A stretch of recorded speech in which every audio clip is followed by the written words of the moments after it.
State Buckeyes, the defending national champions, opening against a team that beat them last year for the first time ever. Chris Fowler, Kirk Herbstreit, Heather Cox on the field. What a punctuation mark to a very compelling Labor Day weekend. We're going to get some questions very soon about this Ohio State quarterback competition, which has been the talk of the offseason. It really has, and Urban Meyer obviously has done probably as good a job as he could of keeping this very, very quiet until that first series when one of the two will eventually go out there. I think for Ohio State, it's a much bigger story than just focusing on the quarterbacks. It's a chance to repeat and not getting caught up in the emotions of revenge against Virginia Tech, the only team to beat them. This is kind of a business trip, is the way Urban's been talking to his team about that. And this Virginia Tech team, Chris, they know this is another great opportunity for them in this stadium to try to make this a magical home field advantage, something that's been missing in recent years. Absolutely. This is a program that has slipped into mediocrity the last 3 years, a losing record against Power 5 teams. They need to reclaim the fear factor, the intimidation of Lane Stadium at night. They will make that walk from their locker room, which is some distance away.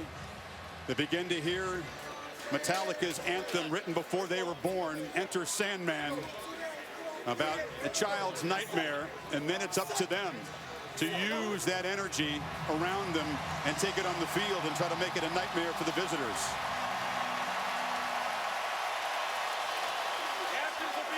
Even in his 29th season, likes this team, believes they can bring the Hokies back to prominence.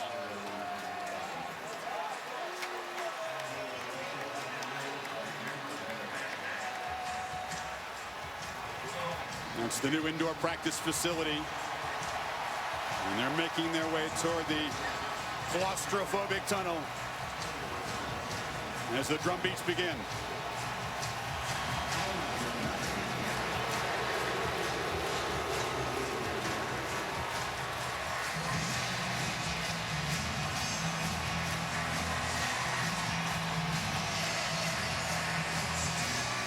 Chris, as a player, you've been working 8 months since last season ended for this moment to start the season.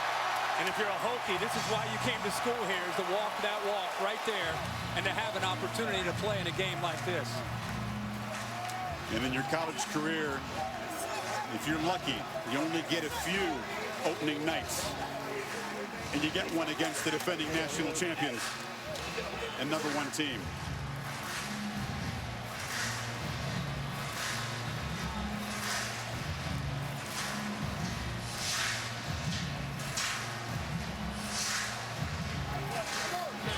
Role reversal from a year ago when Beamer's team conquered an Ohio Stadium record crowd and pulled the big upset.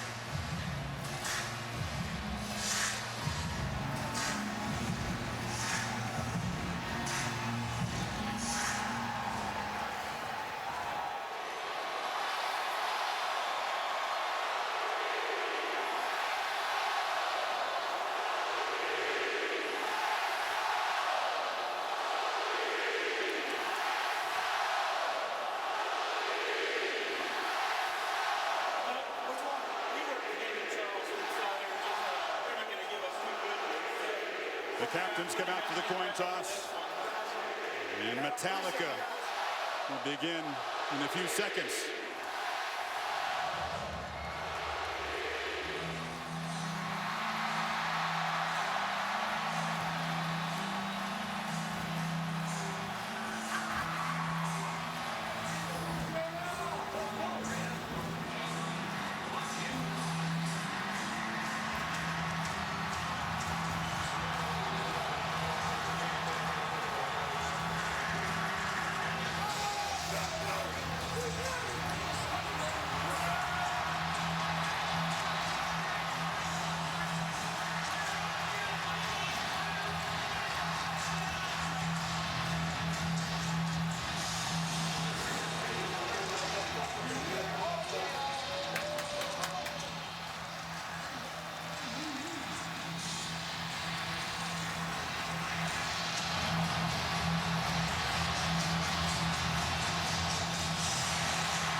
have played in hostile houses before, but this is Urban Meyer's first trip to Lane Stadium.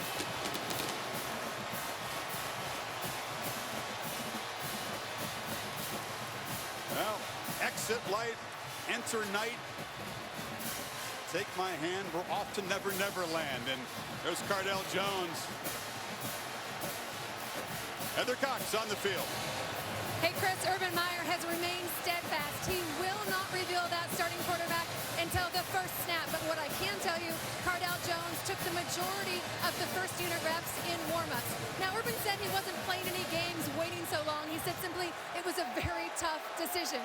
He did meet with both quarterbacks on Saturday individually to tell them the news. Now, what I find interesting, he did not address the entire team to tell them the news. He said simply they figured it out on Sunday during walkthroughs.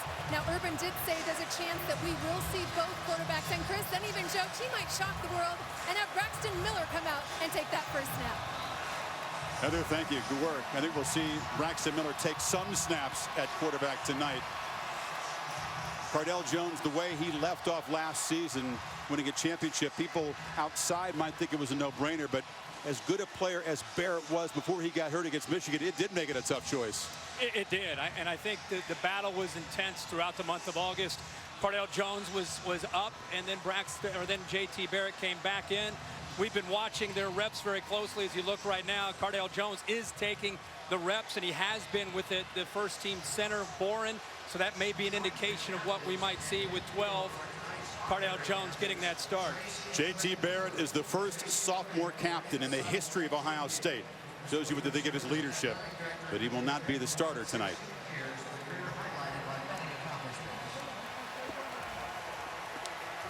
It's an ACC crew.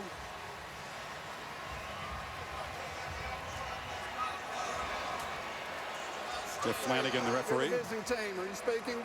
Yes, sir. Okay. This side of the coin is heads. The helmet is heads. This side is tails. We're going to let it hit the ground. What are you calling, sir? Tails. He's calling tails. We're going to let it hit the ground. It is tails. Defer. Second half. Ohio State has won the toss and has deferred their choice to the second half. Virginia Tech, you want to receive the ball. Ohio State, which way do you want to kick? Your backs this way, please. Ohio State won the toss, deferred. Virginia Tech will receive. Good luck to you, captains.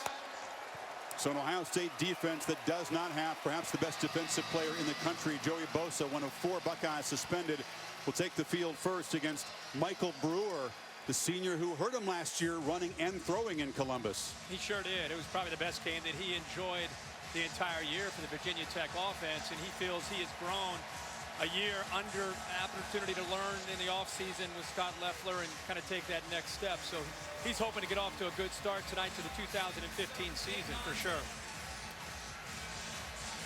Chris, you talked about JT Barrett going out. He's talking for the team. Think about over 100 years of football. First sophomore in the history of a program to go out there and represent his team. You were a captain, you know what that honor is, but it's got to be stinging inside a little bit for JT because he knows it was a close competition. You have to be supported to Cardale Jones as he was last year after he got hurt. And I think if there's anybody that can take it, it's JT Barrett.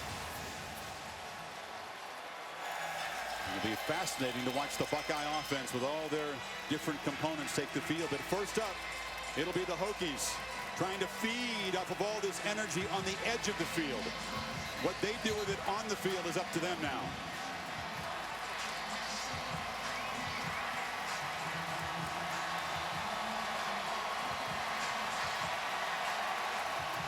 Jack Willoughby, who's a graduate transfer from Duke, where he handled the kickoff duties, will kick it away for the Buckeyes.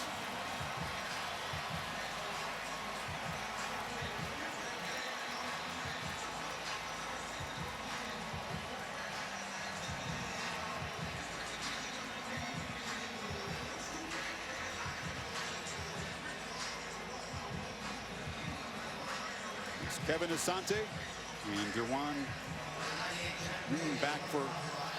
This is a change from who they said would return the kickoff for the Hokies.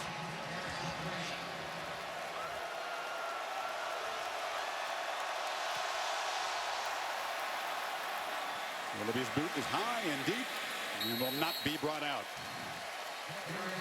Michael Brewer had a month and a half to learn this pro-style system. He was a run-and-shoot quarterback at Texas Tech, and throughout his high school career, he feels much more comfortable tonight than he did a year ago. And that's just it. Lake Travis High School ran an offense very similar to Texas Tech. He ends up going to Texas Tech and all of a sudden walk into more of a pro-style system. It wasn't just learning the offense. It was learning the pass protections, recognizing coverage, a lot of different things he was learning on the fly as the year went on. And the offensive line gave up a lot of sacks, but he earned the respect of his teammates in that first year. A year later, he feels much more comfortable with this offense. Senior J.C. Coleman, the leading rusher from a year ago, who's the tailback behind him. Play action. Brewer along the sideline in traffic. Isaiah Ford incomplete. So a first down throw, but Ford couldn't collect it. It's a good call on 1st and 10 with a defense pinning its ears back. A little misdirection bootleg to try to find Ford on the backside. Here's this offense from a year ago, and they struggled. You know, they played well against Ohio State, and everybody got excited about Brewer and the direction that they might be going. But injuries and turnovers and the youth that they played around Brewer really caught up to him, as you can see. He was too much of a gunslinger last year, threw 15 interceptions.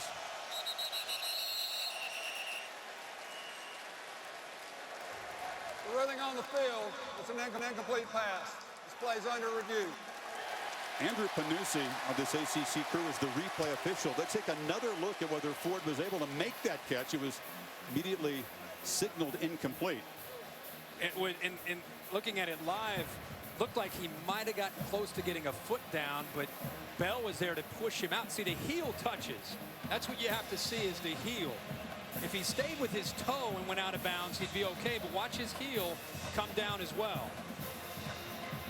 Right there, he's out of bounds. If he would have just toe tapped, he would have been okay, but when the foot came completely down, the backside of his foot ended up stepping out of bounds for an incomplete. In the booth with us tonight is Doug Rhodes, former ACC official. Doug, if you were the replay official, how would you judge that one? Well, you have to be conclusive, obviously, beyond all doubt. And from that view we have right there, I don't see it as conclusive. As Herb says, toe and heel comes down out, that's out. All right, one play, and we already got a review. With a bang-bang there on the sideline. After further review, the ruling on the field stands. You know, what's great about that is you take a peek at it, and you look at it quickly, and you make the right call in a game of this magnitude this early. It's the right decision to go upstairs and confirm that. And they trust Brewer on a first down throw right in the traffic on that sideline. I really think that with him throughout the winter and the spring to get the quizzes and the tests to just learn the different aspects and nuances of this offense, I think you'll see him play better. But the guys around him are a year older. They're tight ends tonight. Malik 88 and Hodges 7 are going to have to win some one-on-one matchups along with Isaiah Ford, the receiver #1. Yeah, they're both flexed on either side. They hand it off inside in heavy traffic in the middle. Not much for J.C. Coleman. It went from 5th string at the beginning of the year to the 1st string at the end. Yeah, that's been a credit to him for perseverance, because he could have gone in the tank when he lost some reps last year, but he kept battling. Finished the end of the year last year through injuries. Finished with 3 of the last 4 games over 100 yards. Here's where Brewer was so good in Columbus, Kurt. 3rd and long. They need 7.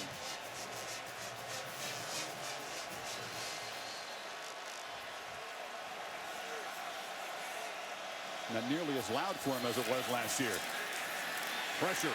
Dodges it for a while, but now is brought down for a short loss. So it's the Buckeyes getting a sack from Darren Lee, the linebacker off the edge, was there in a hurry. Ironically, we're going to be talking about a bear defense a lot tonight, but it's from Virginia Tech. Look what Ohio State does here on 3rd down. They're in their own bear defense, and it's this man right here.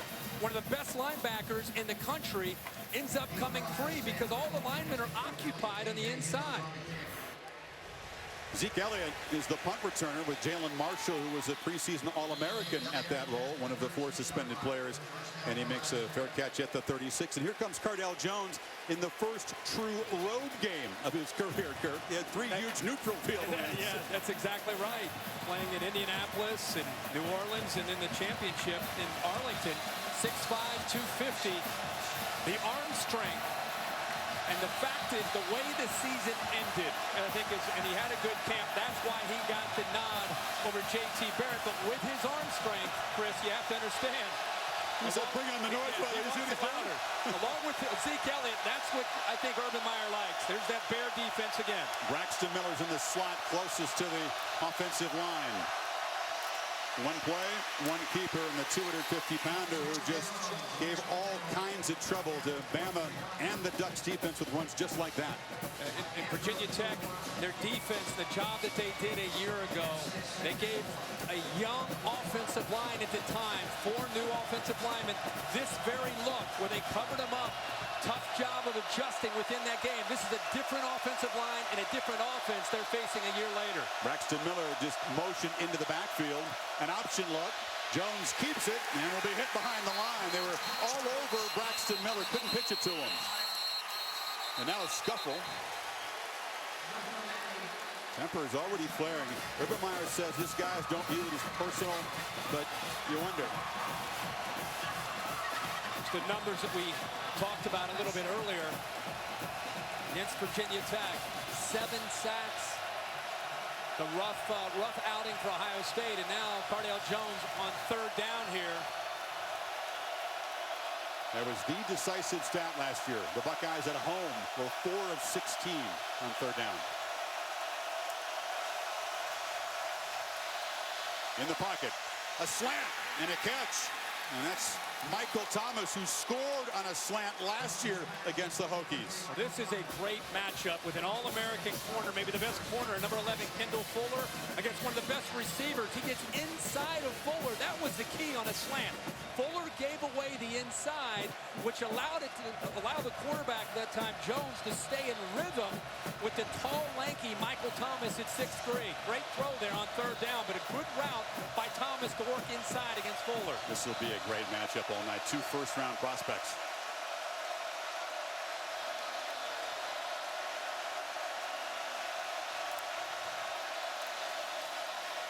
Jones over the middle, had a man streaking wide open off the hands of Paris Campbell, one of the newcomers to that receiving corps, a redshirt freshman. And that's the focus of tonight, is how with a young group of receivers that are very talented, but they've never been out there in front of the crowd. The ball hits them in the hands. There's not a safety in the middle.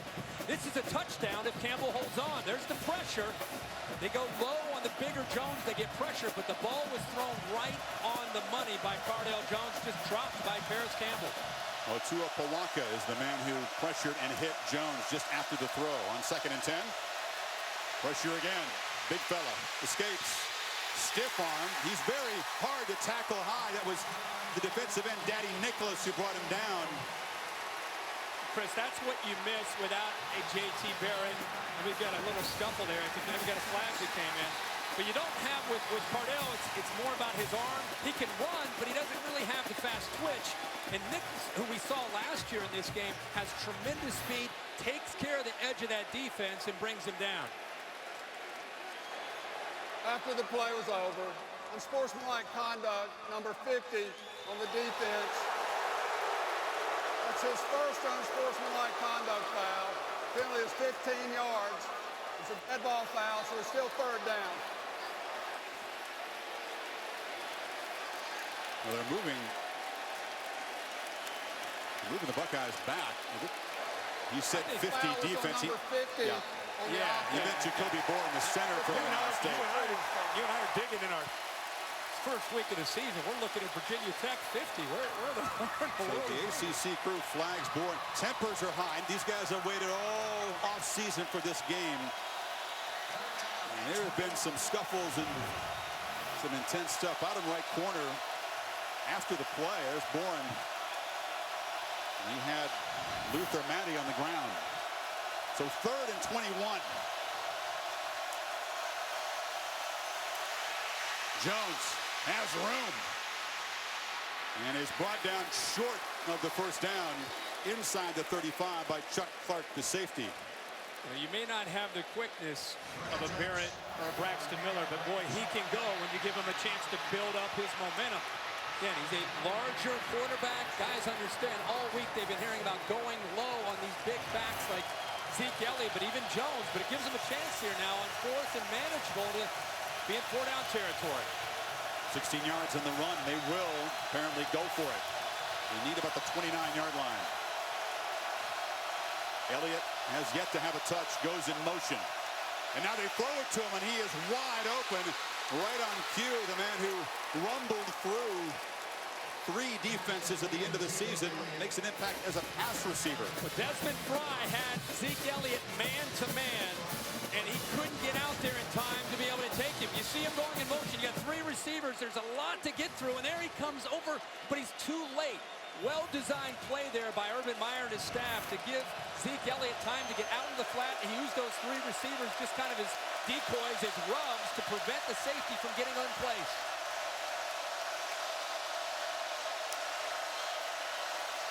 Jones on 1st down, pressured again. Throws it deep in the end zone. One-on-one battle, diving catch. Touchdown. Curtis Samuel was interfered with, but still made the grab.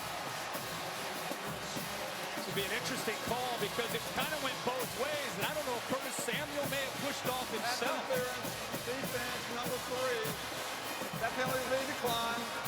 The result of the play is a touchdown. Samuel was a running back shifted to H-back to make impact plays like this. Yeah, they're both kind of working against each other. Cardale Jones, a great job of keeping the play alive. That's Greg Stroman, the nickel. And yeah, definitely, right call. Stroman wrapped up around Samuel, and that gives you an idea of what Urban Meyer's been talking about with Curtis Samuel.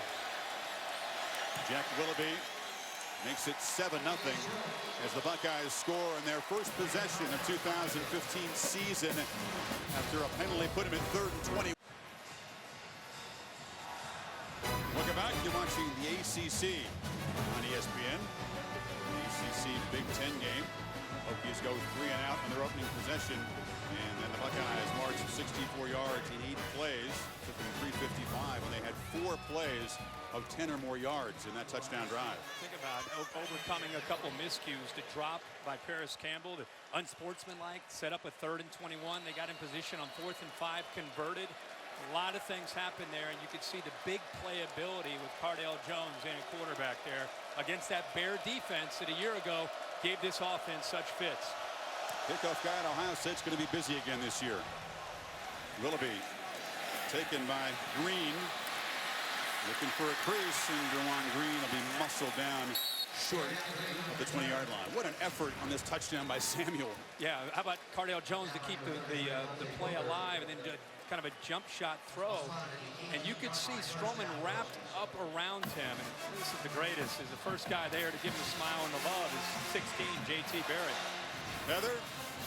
Well, who was the first to give Cardale Jones a high five off the field after the touchdown? None other than J.T. Barrett. Went right over to him with a huge smile. J.T. Barrett has been so involved since kickoff. He's been wearing a headset, talking to the guys upstairs, and being very supportive. Now, both players, both Cardale and J.T. said, there's no animosity between us. We've been competing since day one. We're used to this.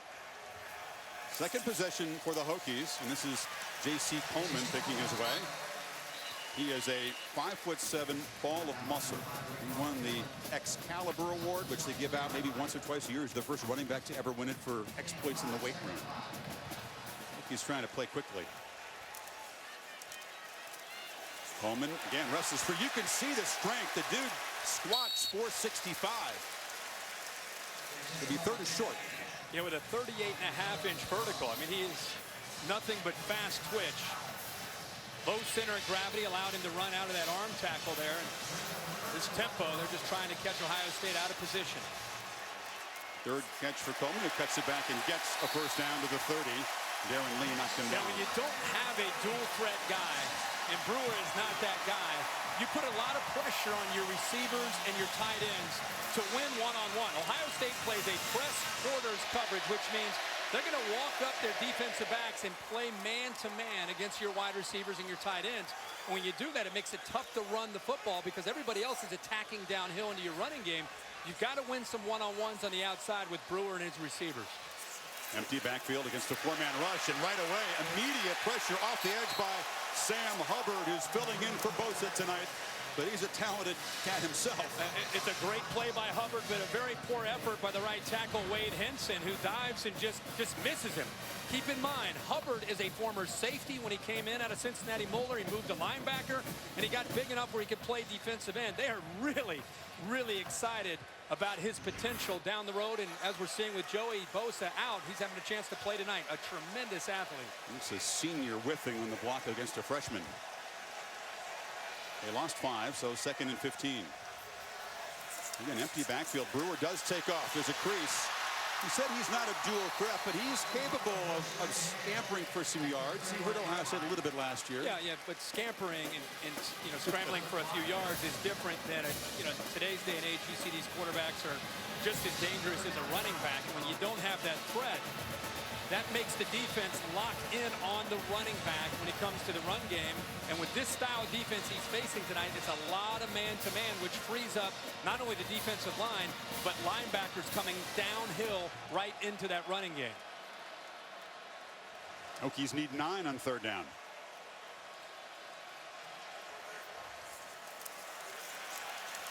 Brewer delivers far side, broken up by Eli Apple.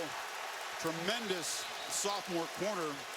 Wonderful freshman year for the championship team. Yeah, with Duran Grant moving on, Eli Apple takes over as kind of the elder statesman in the secondary, especially a corner. This ball's thrown to the inside. It's great coverage by Apple, but the ball's got to be thrown closer to the sidelines. Apple has great position there, and the only chance Brewer would have had is give his receiver a little bit of room to work with and push him towards the boundary. Ball was thrown too much to the inside. Isaiah Ford wanted a flag, didn't get it. Zeke Elliott without that half jersey looks different, doesn't he? Yeah, that's outlawed this year. Zeke loved to show the abs, but he didn't do that anymore. Got to pull that down. High snap. A.J. Hughes, the left-footed punter, gets it away. And a fair catch. It can be tricky when a left-footed punter boots it in the air. It spins different. Elliott, not a regular punt returner, but makes the fair catch at the 20.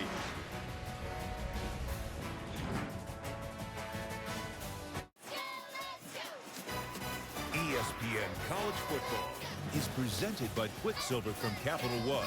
Earn unlimited 1.5% cash back every purchase, every day. And in part by Toyota.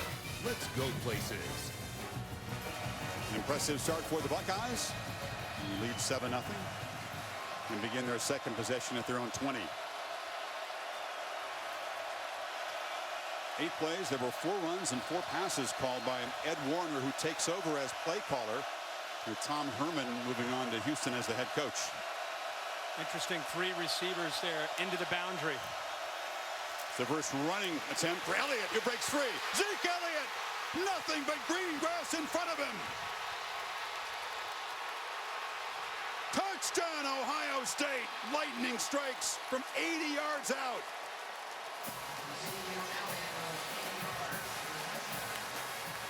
When you play this kind of defense, it's a high-risk, high-reward defense. You either get in the backfield and you get penetration, or you miss opportunities. Watch the block right here by Pat Elfine, the right guard, who kind of opens it up. He gets 2 guys. That is a huge hole. Remember, you're committing so many people, that first wave of defenders, defensive linemen and linebackers, that you're either going to get a 3-yard loss, or if he breaks 1 arm tackle, he's going to do that and go 80 yards. Daddy Nicholas is the man that Elfline blocked, and he's a great athlete, but he's given up 75 pounds to the guard in that matchup. Yeah. And this Ohio State team, and what we've seen here early, is the confidence that was created late in the year has carried over into the offseason. And whatever Urban Meyer said to challenge them, you talk about complacency and how's a team that's a defending champ going to be the following year. Whatever has been said, this team has come in with a laser focus, and we've just started this football game. They're not resting on their laurels. They have the same swagger and the same confidence that they finished with Wisconsin and Alabama and Oregon. They brought in here tonight to Lane Stadium. Elliott had 121 against Michigan. He's just getting warmed up. 220 against Wisconsin, 230 against Alabama, including the longest run Saban ever given up, and then 246 against Oregon. And Bud Foster and defensive coordinators have been puzzled figuring out ways to deal with number 15. And if you're Bud Foster, the scheme that you brought into Ohio Stadium a year ago worked masterfully against 4 new offensive linemen, some inexperienced quarterbacks, and it was a defense that I think controlled the night.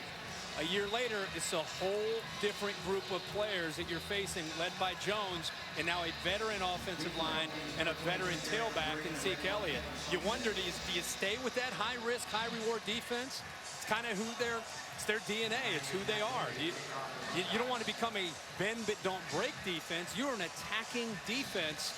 And so, as I said, sometimes that works out for you, and other times it backfires. And the Hokies, who never trailed in last year's win at Ohio State, find themselves down 14, and the crowd has largely been taken out of this until Tech can do something positive. We said Willoughby is going to be busy this year, but this is not one of his finest. Kicks out of bounds, so the Hokies will have a little bit of breathing room. The ball will be placed at the 35-yard line. There was a tennis tournament going on in Flushing Meadows on the hard courts in New York. We will keep you posted. That action unfolding over on ESPN2. Andy Murray taking on Kevin Anderson. And I'll keep you posted on that one. Murray 2 sets to 1 in a hole. And they're in a hole in the Hokies. They need to make something happen, Kirk, you feel quickly. I think the first play of the game, play action pass on 1st and 10. I think running into the teeth of this defense right now is challenging. The field feels tilted. They need to find a matchup they like with either 7 Bucky Hodges, maybe Isaiah Ford. They need to throw the ball on early downs. He's looking right at Hodges, but he was well covered, so he flips it over the middle, and making the catch is the tight end, Ryan Malik, who was the leading receiver last year against the Buckeyes when he caught 6. And Malik and Hodges are real weapons because of their versatility. They're called tight ends, but they flex out quite a bit, especially Hodges. They've got, as I just said, work them in to take some of the pressure off their strength, which is the running game.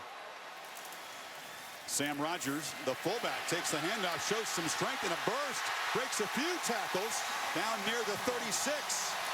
All you have to know about Sam Rogers is when the coaches talk about him, they almost start to cry. He's a former walk-on. Listen to this. They said he was on campus for 1 week as a walk-on and earned a scholarship because of his attitude. I've never heard of that. No. 1 week. Got 16 yards. He showed his determination there. I'll give it to him again. Similar play, but this time Adolphus Washington was there to clog it up, and still Rogers fights forward for a couple. This defensive line without Michael Bennett, they're relying heavily upon Adolphus Washington to become that playmaker up front, especially with Joey Bosa out of this game tonight. And with Bosa, you had 13.5 sacks a year ago, 21 tackles for a loss. I mean, just arguably the best player in college football. You take him out, Washington, Hubbard, and these others that are athletic, and they need to be able to step up and make plays. Cam Phillips in motion on 2nd and 7. They throw it in the flat. This is the first college touch for Trayvon McMillan, the redshirt freshman running back. Tyquan Lewis dropped him. It'll be 3rd and medium. Ohio State bringing pressure a lot with Darren Lee. Darren Lee last year played up on his feet quite a bit as an outside linebacker, and they feel this year not only blitzing him, which he did a lot of, now you'll see him, they're going to put him down on the defensive line. Here he is on 3rd down, lined up as a guy who can just rush the passer. So the versatility, lined up outside and also blitzing and rushing the passer. Brewer, who was so good on 3rd down a year ago, needs a conversion here. Has time, delivers over the middle, incomplete. It was just behind Bucky Hodges, but catchable for the tight end, and it's 4th down. Well, they found a hole right now where they're trying to get those tight ends to work behind Raekwon McMillan and try to find those passing lanes. McMillan does a pretty good job of trying to get a hand on the ball, but I think Brewers saw a window, and Hodges kind of ran through that window, and that's why he had to end up coming back to the football. Just a little miscommunication there, but there is a little bit of room to work with for the quarterback behind the linebacker. So Joey Sly tries a career-long 50-yard field goal. And it started right, and it stayed right. Had plenty of distance, but the Hokies cannot dent the 14-point lead created by the 80-yard touchdown run by Zeke Elliott, who begins this season right where he left off last.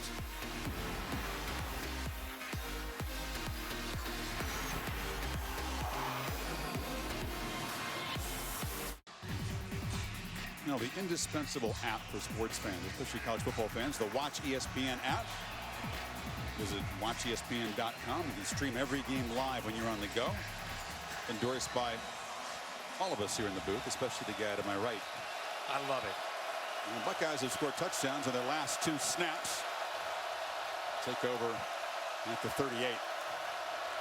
Jones, a first down throw over the head of Samuel, who was pretty open over there. Yeah, it's the second time we've seen them. This time it's Curtis Samuel and not Zeke Elliott using that back out of the backfield. Nobody able to get over there to cover him. Buckeyes look pretty good, Kurt, so far, but wait till they get these guys back. Joey Bosa comes back for game 2. He was just a wrecking crew off the edge. Jalen Marshall, a very versatile player. Dontre Wilson and Corey Smith, all suspended for violating team policies. It wasn't the same policy, 2 different situations, but they're all back next game against Hawaii. Look out, Hawaii.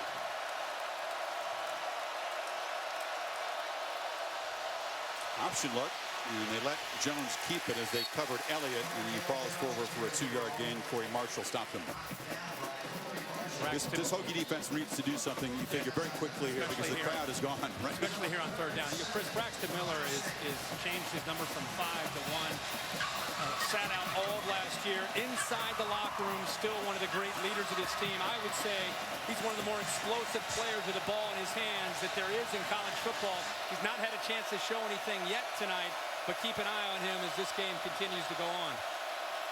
Crowd trying to make it tough for Jones on 3rd and 7. Good protection, fires to a wide open Nick Bennett. First down across the 45-yard line as they involve the senior tight end, who's going to be a big part of the offense tonight. A little bit of confusion here, I think, on 3rd down by a defense that typically they like to get into your face. Bennett's right here. He and Paris Campbell, watch the route. Combo route, they work together, and you can see 2 defenders kind of carry downfield with Campbell, and made it an easy read for Jones to make that throw underneath to the big tight end, Bennett. 4 of 6 start for Jones and a touchdown. Hokies are pointing at Ohio State.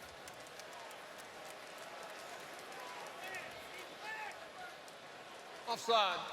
Defense number 92 made contact. 5 yards. Still first down. That's Luther Matty, one of the senior defensive linemen who carries that famous Hokie lunch pail around. He's been given the honor and the responsibility this week. But a mental error makes it even easier for this Buckeye offense now. 1st and 5.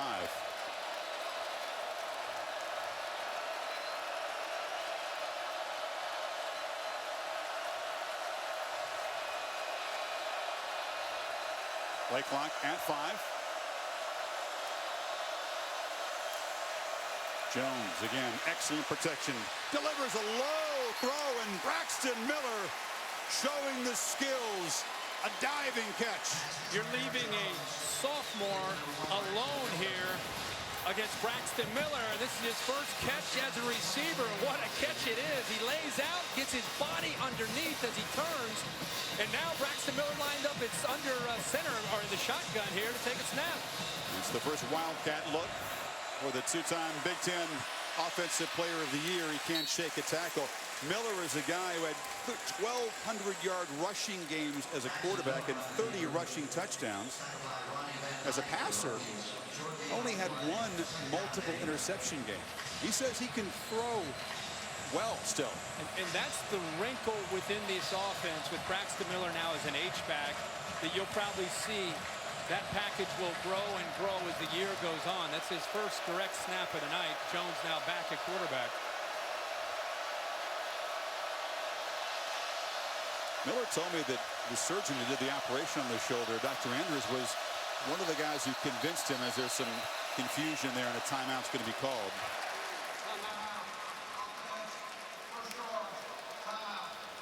But that was instrumental in Miller's decision to shift positions. He was worried about wear and tear on the shoulder.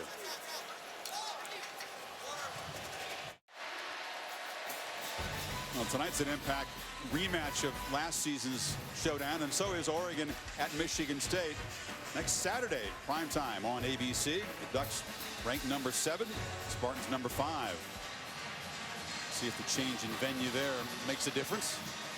These Hokie fans, Kurt, there's a little bit of a, oh boy, we knew Ohio State was good, but we've seen this from our team a lot in recent years. They have just not been able to translate the pregame energy into great home field performances, and Ohio State has already exceeded their rushing total from last year's game. And down 14 still in the first quarter makes you feel like this series and how this defense plays, they want to stay in this game. They better step up. Jones again has time, flips it in the flat for Elliott, and one-on-one battle, which he wins against Deion Clark. It'll be 3rd and short. Jones is known for his arm strength, and this one won't show up tomorrow in the highlights, but this gives you an idea of his touch. This is a really well-thrown ball from the pocket. The coverage looked, from his perspective, a lot tighter than that, and he just had to put that right over the linebacker that time. Clark, and right into the hands of Zeke Elliott. Trips again into the boundary up at the top. So often last year, this was a quarterback keeper. It is again. A crease for big Cardell Jones. A flag comes in. There's a couple of them, so hold on. 250-pounder was untouched in that option, but it's going to come back. 2 fouls on the play. Holding, number 68, offense. That penalty's declined. Holding, number 54, offense. That penalty will be accepted. 10 yards. Still 3rd down. So the whole left side of the offensive line was guilty of holding there. Yeah. Decker and Price. They wanted to get, here's the left side right here, obviously. Decker has a double team here with the tight end. They're optioning the in man on the line of scrimmage. There's the hold right there. You can see it. That's why the hole was so big. An offensive line that will take a lot of pride in playing well tonight, because they did not look good last year against the Hokies, but they became a great O-line by the end of the season. 3rd and 12. Tech desperately needs to make a play here.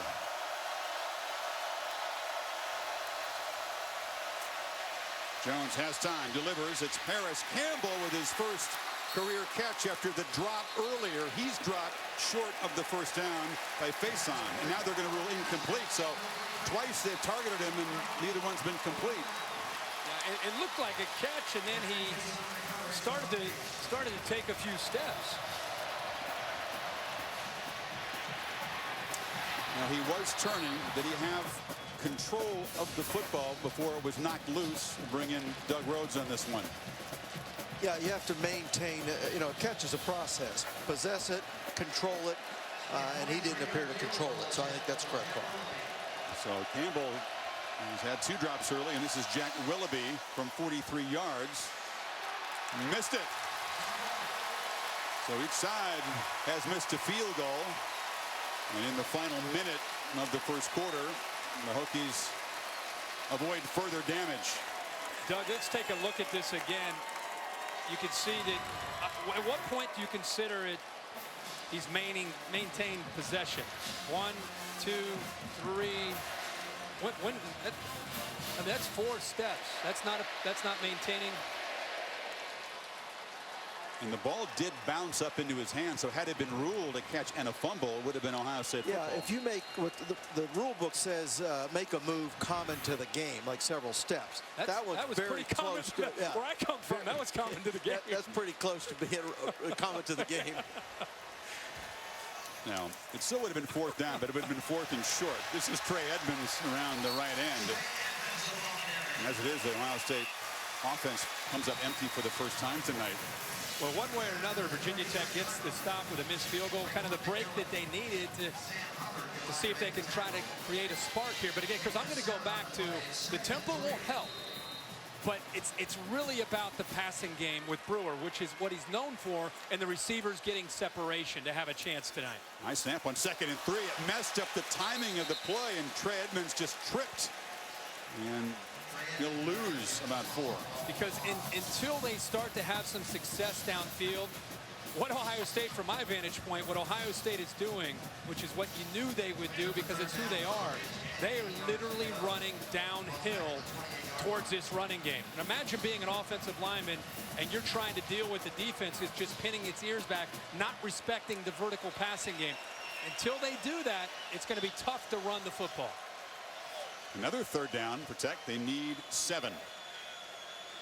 Clock running down inside of 5 in the first quarter. Brewer throws on a slant, and the catch is made by Isaiah Ford, just enough for the first down. He beat Gary Conley. So the Hokies do convert to end the quarter, but it's all Buckeyes after 15 minutes.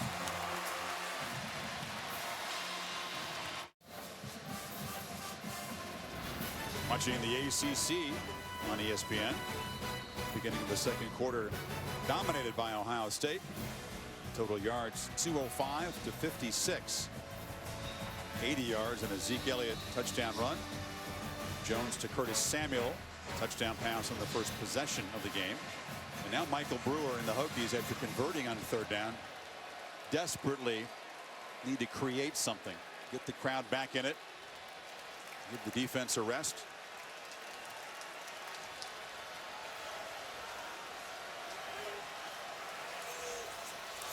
Brewer pump fakes and now lobs it downfield, has Isaiah Ford wide open. A flag comes in as the receiver tight ropes to the 32.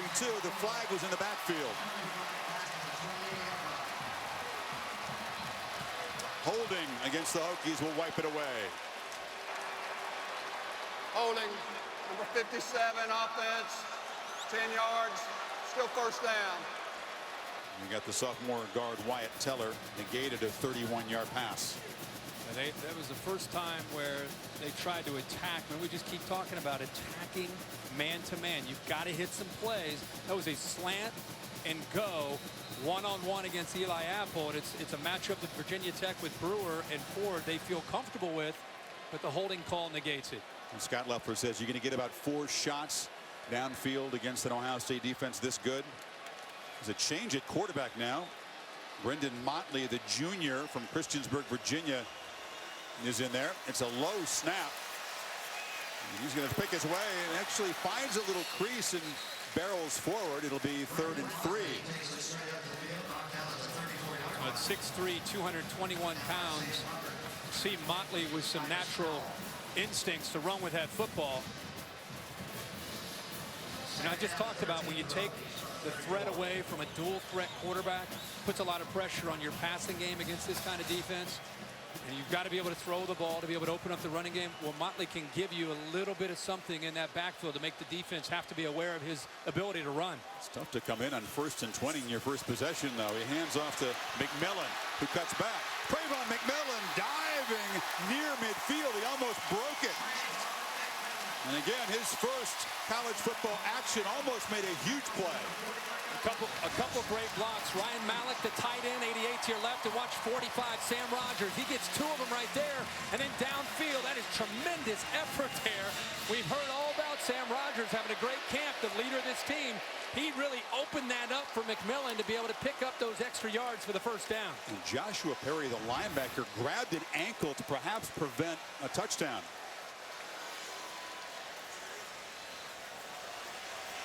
A much-needed conversion, and Brewer is back in at quarterback. It's a wheel route, and wide open is Sam Rogers. The fullback makes a cut and scores.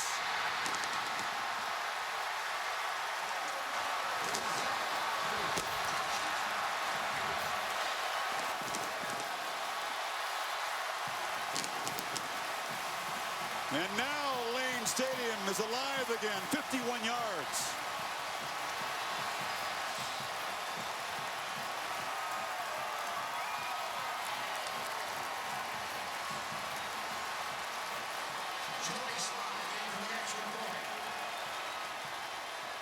That ex-walk-on Kirk, he told us, earned a scholarship in a week.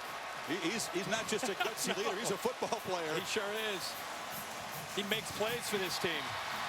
Slides the extra point in. A much-needed 74-yard, 6-play touchdown drive as the Hokies cut the lead in half. Sam Rogers didn't catch him, but one touchdown pass last year. That was against the Buckeyes. Both career touchdowns against Ohio State.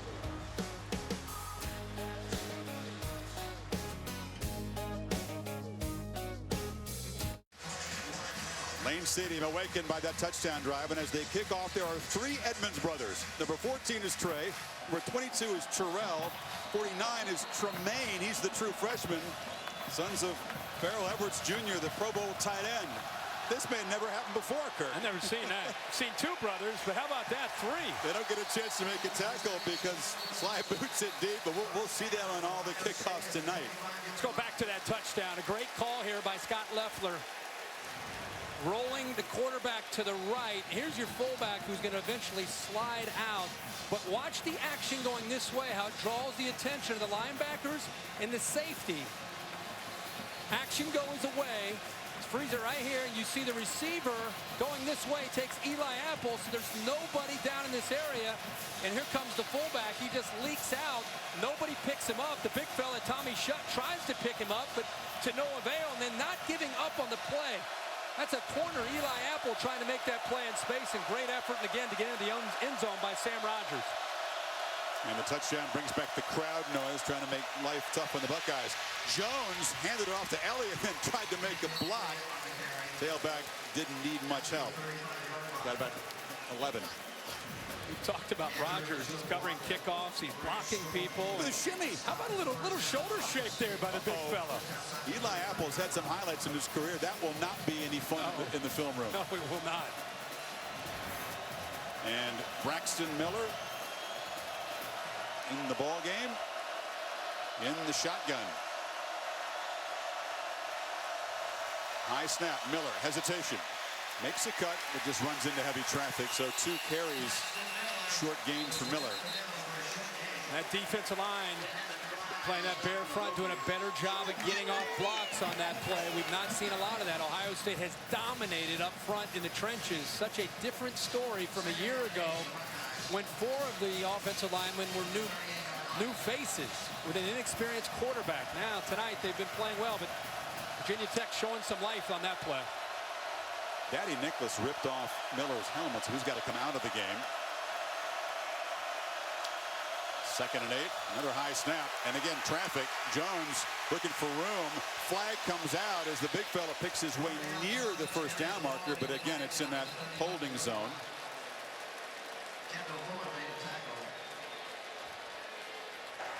Holding, number 15 offense, 10-yard penalty, still 2nd down.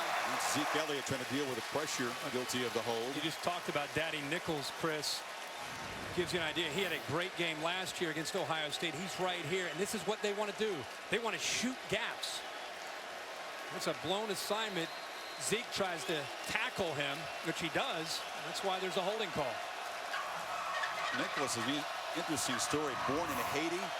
He's working on his 2nd degree at Virginia Tech, and they say, okay, he may not be Corey Moore in terms of ability, but they think he's the closest to it. But most explosive player since Corey Moore. It says it all right there in the late 90s. Penalty makes it 2nd and 18. Jones again gets away that time from Nichols. He is tough to tackle, and he shows some speed too. Chased out on the far side. You got to tackle differently against the big guy. And Daddy Nichols is a defensive lineman. He's 6'3", 227 pounds. And Cardale Jones is much bigger at 250 pounds. There's the athletic ability. He's 3rd straight play. He gets in there. He goes right by Pat Elfine. But Bud Foster, the defensive coordinator from Virginia Tech, challenged his team the entire week, the entire camp. With Cardale Jones, you better go low or you're not going to be able to bring him down like a Ben Roethlisberger type of quarterback. And Chuck Clark, the safety there, top tackler, he really couldn't run down Jones from behind there. 3rd and 4. Jones Deflected, diving attempt, intercepted. The pick is made by Desmond Fry on the deflection. Deion Clark got a hand on it, and Bruce Smith, the great Hokie, loves it. Well, Deion Clark, number 40, gets his hand on the football. And a tremendous effort to go into the air that time by Fry to come up with the interception. We'll take a peek to make sure he got his hands. It looks like he gets his hands and elbows underneath. Doesn't look like the ball. That shot, though. Here's a great look at it. There's Clark with his hands up. Ball is free at that point. No interference calls, and it's just about whether or not he got his arms underneath the football. And from every look that we have so far, it looks like a clean interception. Again, it has to be conclusive video evidence to overturn that call on the field. Does the ball hit the ground? His hands are underneath it. Again, it's an ACC replay crew. We'll bring in Doug Rhodes. This is tricky. I haven't seen a replay yet, Doug, that looks conclusive enough. Well, in this case here, it's important to realize the ball, it's possible for the ball to touch the ground, and that's okay as long as it's under full control when it touches the ground. But the ground cannot become the third hand that allows him to catch it. Right. So in this case here, indisputable beyond any doubt to turn it over? No, it's got to go with the interception. Yeah. Like Fry's hands were underneath the ball, then it popped up. But you can't tell if it popped up from his forearms popping it up or the ground. Right. If you can't tell if it's at the ground or his hands, you're going to go with the call on the field. Exactly. And one of the basic tenets of replay is you presume it's correct on the field, and before you do anything else, indisputable beyond all doubt. Right. So that's kind of the tenets of replay. After further review, the ruling on the field stands. So Deion Clark, the top returning tackler, the disruptive linebacker, he makes the big play to pop it up in the air, and an athletic diving pick by Fry. We talked about when they were down 14, they needed to spark the missed field goal by Ohio State. The next possession, they go down and they get a touchdown by the big guy, Rodgers. Now their defense goes back out on the field. They create a turnover off of the tip. They get the ball back to the offense, and Brewer's on the sideline. And Motley, who gave him a little bit of something with his skill, his ability to run the football, is back out there. Yeah, he began the drive at quarterback, and then Brewer came in and threw the touchdown pass. Motley again takes off. Could not make Conley miss on the edge. Short game. See, when Brewer comes in, the tendency is they're going to hand it off or they're going to throw it. And so far, what we've seen so far from Motley is it's some kind of quarterback run game. And until he throws the ball, the defense will zero in on when number 9 comes into the game on quarterback run. He's going to have to throw the football to be able to make the Ohio State defense respect that aspect of this offense when he's in the game. They hand it to the man in motion. That's Greg Stroman, and all over it is Darren Lee. So your options are very limited, again, so far from what we've seen. And so you're either thinking the quarterback's going to run it, or you're going to have a jet sweep. It's a totally different offense to contain there, and the overall team speed from Ohio State, just too much there for that play. What's it like now for Michael Brewer, who comes in first action in this series, and he faces a 3rd and 15? Not very good. It's not very good It's at part all. of it. You don't love what they're doing.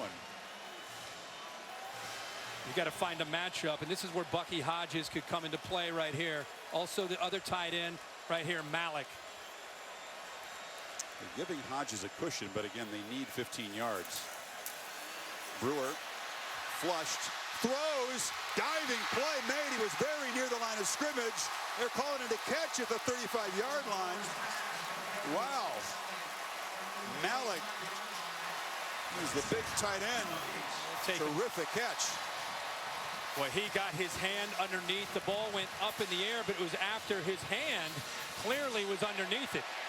Ohio State blitzes, but that time Darren Lee got caught with his eyes in the backfield, and he didn't look around to see the receivers, in this case Ryan Malik, in his area. He lost him, and Brewer found him after stepping up into the pocket, an area that he's really worked on this summer to improve in. On first down, this is J.C. Coleman. So on 3rd and 14, Brewer comes in cold, and the tight end makes the quarterback look good with a terrific route. Well, it was a bust in coverage from Ohio State, but it was, remember we talked yesterday with Scott Loeffler, he said, you know, one thing with Michael Brewer was he came out of that Texas Tech offense where everything was quick, get the ball out of your hands. He's had to learn how to climb into the pocket. Climbing into the pocket in more of a pro-style offense, especially on 3rd down, is your friend. And that time he did climb up into the pocket, and that's what bought him the time to be able to eventually find Malik.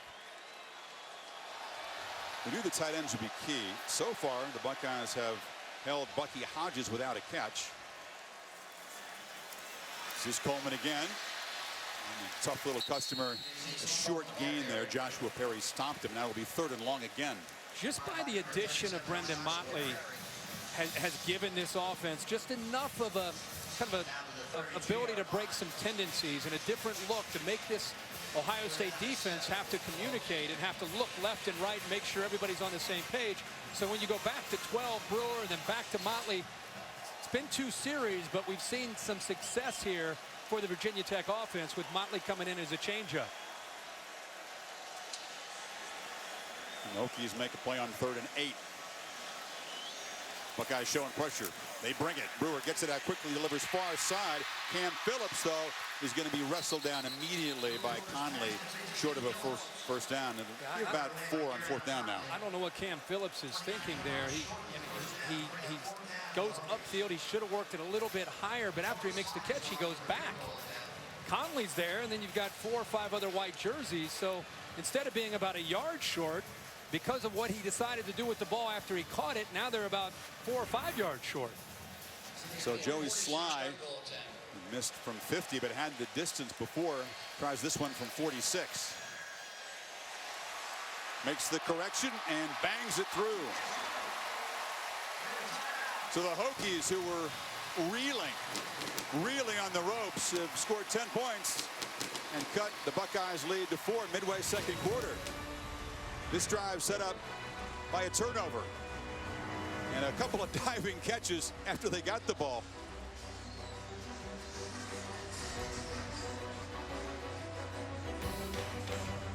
Makes the correction and knocks it down. I've been listening to you. All right, it's going to be a hot one in Blacksburg tonight. The Buckeyes and the Hokies on ESPN.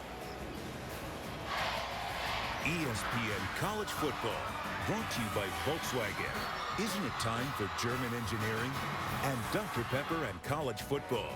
It's a one-of-a-kind tradition. Brad Paisley is a West Virginia fan. You saw the combo jersey he was wearing as he rocked Blacksburg a free concert last night. He did play some rock and roll. He played, what, Satisfaction with the Stones. He played Enter Sandman for the crowd here. He knows his crowd. He told me he was practicing it more than playing it. I'm sure he did kick off again, and again, no action for the Edmonds brothers. Another touchback. Brad Paisley, friend of College Game Day. He was your guest pitcher there in Fort Worth, and Game Day is headed to East Lansing next Saturday. Great start for Reese Davis, you guys, and it'll be a lot to talk about. A pretty good schedule for week 2, and the headline game, of course, is Oregon and Michigan State in primetime on ABC. Be great to be in East Lansing. There was such a great matchup last year between Oregon and Michigan State. There he is. Hey, buddy. Of course, they did the pregame show. They'll be along at halftime as well. And the complexion of this first half has certainly changed. It's Miller in the backfield to the right of Jones, and now an option look. And again, they do a pretty good job of taking away the pitch and letting the big guy carry it, Kirk. Well, they're making him indecisive on the option. What you'd love to see a quarterback run the option, you'd love to see him just attack downhill and make the defensive end commit one way or the other. And here he starts to kind of attack, and then he starts to, I might pitch, and then the guy goes out to the pitch, and because he's bigger, he doesn't quite have that same quickness to be able to accelerate upfield. So even though he gained a couple yards, that would be a win for Virginia Tech's defense, and a good play by Deion Clark. Now it's Miller in the right slot, and they motion Elliott into the other slot. Pressure. Jones takes a shot downfield over the head of Miller, and we wondered, is this going to be the Devin Smith deep threat of this year? Well, somebody's got to have to step up and become Devin Smith from a year ago. He was not just fast. You and I were talking about it this afternoon. His ball skills and ability to adjust to the football were legendary for the last couple years. So they feel Braxton Miller with his speed could become that guy. But again, you still see Bud Foster playing this same defense. Live by the sword, die by the sword, leaving those defensive backs one-on-one out there in some cases without any safety behind them. Need 8 on 3rd down. Jones takes off. No hesitation. Cardale Jones rumbles for a 1st down and much more to the 45. So design run all the way. Now they felt pretty good about the quarterback run game coming in. And look how this play opens up on the left side. Nice pull by Pat Elfine. A block there by Zeke Elliott. The receivers downfield. And next thing you know, number 12 is lumbering down for a big gain and a 1st down. I love how Elliott, besides being a star with the ball in his hands, is it embraces blocking. Remember how Tom Herman last year said his greatest gift as a player was how physical he is without the football. That's about as good a compliment as you can give a star running back. Only has 2 carries so far, one of them for 80 yards, and now a 3rd, and Elliott danced for positive yardage. Heather? You guys were talking Bud Foster, some adjustments I overheard. He was saying that the D-line must adjust against the speed option, widen out the space between the guard and tackle split. Then he said the Bear defense must be able to adjust right or left, especially against the tight end, and that safety needs to know where the help is coming from at all times. A couple things to keep our eye on, guys. Break it down, Heather. Break it down there. Come on now, Red. Good job. Good, Heather, grab a grease board down there. Love that. Safety support coming in, leverage the football. You got to make plays. It's a good chess match, though. Terrific point. And 2nd down, they need 5. Jones, pressured, hit. Big fella gets it away anyway. Tried to get it to Samuel in traffic. Canham, their leading sacker a year ago, was there. He just kind of bounced off Cardale. He can him, though. Watch how he works to the top of the screen. Just goes around with quickness. Billy Price. That's one way to take away the effectiveness of Cardale Jones or any quarterback. Because if you can get pressure, he hit that 5th step, he's ready to throw, and he's got a defensive lineman right in his face. Another 3rd down. Ohio State 3 of 6 so far tonight. Empty backfield. Samuel in motion in the flat, and the ball was knocked away. Once again, Deion Clark, who created the carom, which led to the pick, knocked that pass down. 4th down. This has been a bread and butter play for Urban Meyer in this 1st half, where they get the running back out into the flat, and you can see the defender running with him at the top. There's a long way for Stroman to get there, and if Clark doesn't get up and knock that down, that's another 1st down on the exact same play to the running back out of the backfield. They're just throwing it to him out in the flat. The prime minister of defense, is that how Bud Foster was introduced to us? So loyal, came across Beamer as a player at Murray State. He's been with him basically from the start here at Virginia Tech. Kendall Fuller makes the fair catch, and the Hokies defense rising up. They get the football back, down only 4.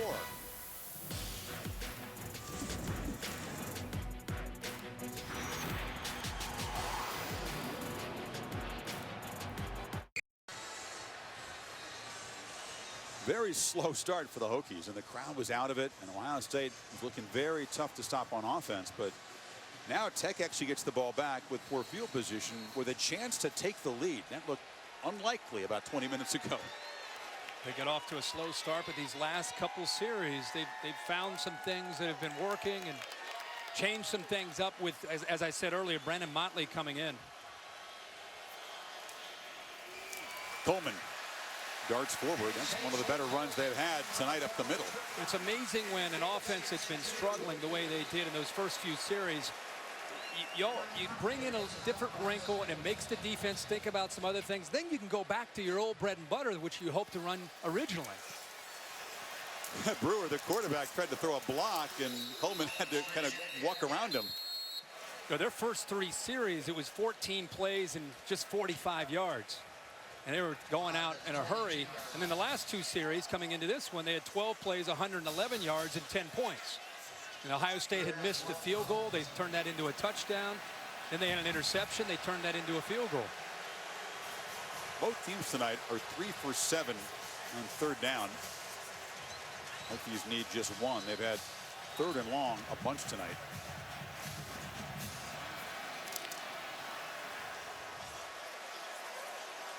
Trey Edmonds behind Rogers, the fullback, in the I formation. Brewer keeps it, and they'll move the chains. We've talked a lot about Michael Brewer being from the state of Texas, went to high school at Lake Travis down in Austin. He's kind of a guy who loves football, kind of your typical Texas high school quarterback, tough football family. Dad played quarterback at Texas. His grandfather played football at Texas. And when you have that background, you're kind of born with the game and the love for the game, and he kind of has that blue-collar approach to how he plays this game. It was evident last year where he took so many sacks and took so many hits and never really complained about it. Brewer's dad and granddad played football at Texas, but as you said, Kirk, he was denied permission to go to the Longhorns. Ended up like a gray, hey, have a gray shirt. J.T. Barrett warming up on the sidelines.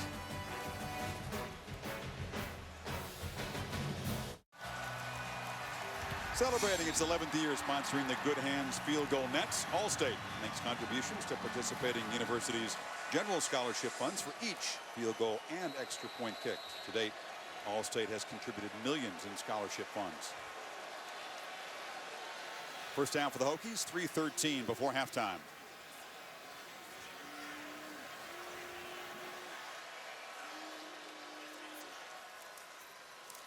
Rogers, who caught the touchdown pass earlier, has really been an impact player in this first half. Nice first down game. I think with the adjustments from Virginia Tech, I think we're starting to see an offensive line play a lot better than they did the first couple series, where they just looked overwhelmed with Ohio State's athletic ability and strength. For these last 2 or 3 series, they have opened up some room and some running lanes for these backs in their zone read game. No line with just one senior. And the center making his first start tonight, Eric Gallo. Brewer on second down, throws into traffic. Ford was there, couldn't come up with it. I don't know if Von Bell in coverage. I don't know if Von Bell got a hand on that or not, but it looked like Ford would be able to secure that for a catch and a first down. Ball's in his hands. It just popped out. Yeah, it was very catchable.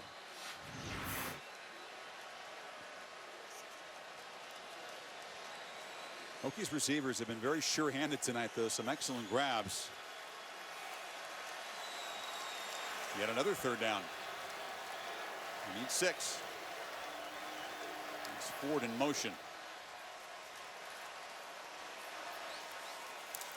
Buckeyes rush 4 in the flat. Cam Phillips going backwards again and knocked down well short of the marker. They tried to get it to Phillips a couple times on third down, but he hasn't been able to get near the sticks. Conley on the tackle. That time, Ohio State just rushing 4, as you said, Chris. They were showing blitz, but ended up rushing 4 and dropping 7. Darren Lee got pressure. They put him down, not always to blitz, but just as a rusher, especially with Joey Bosa out. And he got the pressure to force Brewer to get the ball out of his hands. So the Buckeyes will get the football back inside of 2 minutes to halftime. They've got a couple timeouts to work with. See if Elliott can set him up in good field position.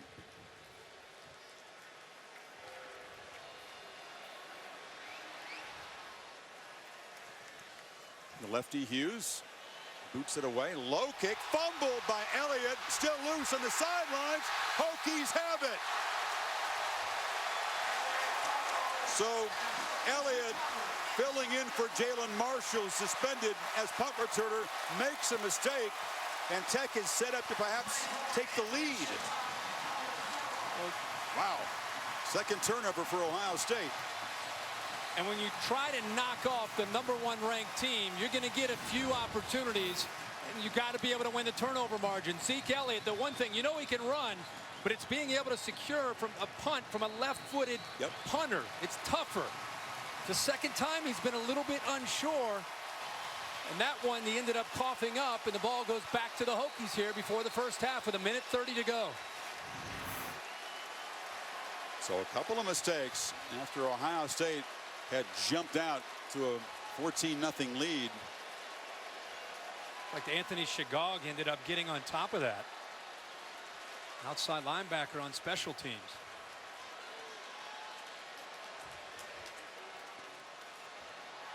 Brewer pressured, loops it downfield. Ford, jump ball, wrestled at the 2. And Brewer got hammered after the throw.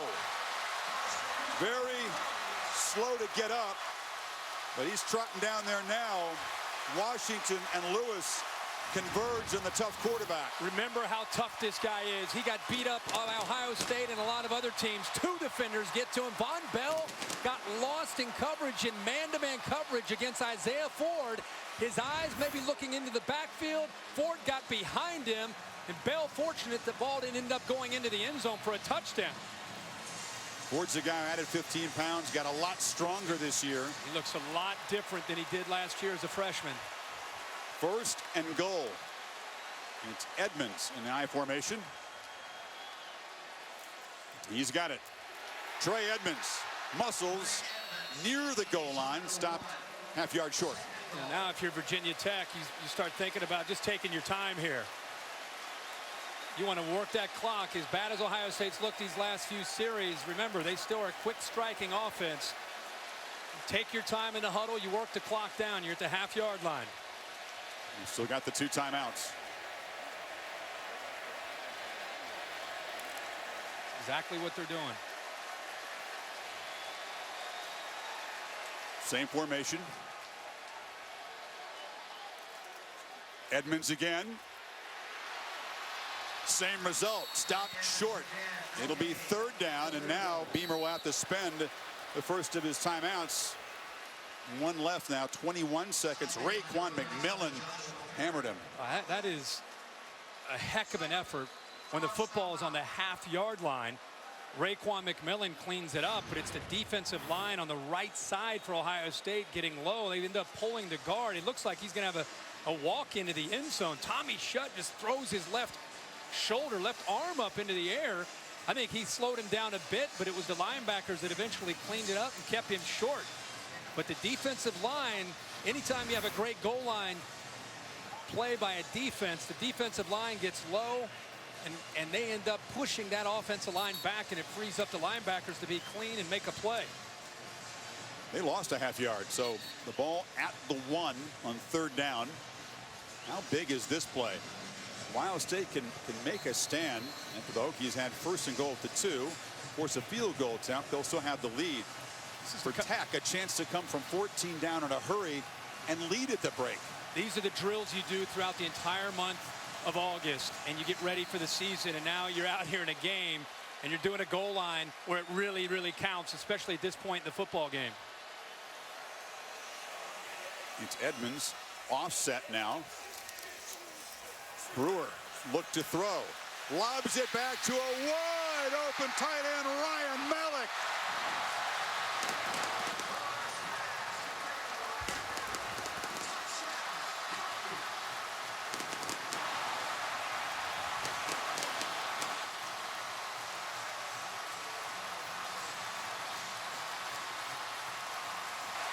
And a Hokie team that looked overmatched in the first quarter has stormed back to take the lead.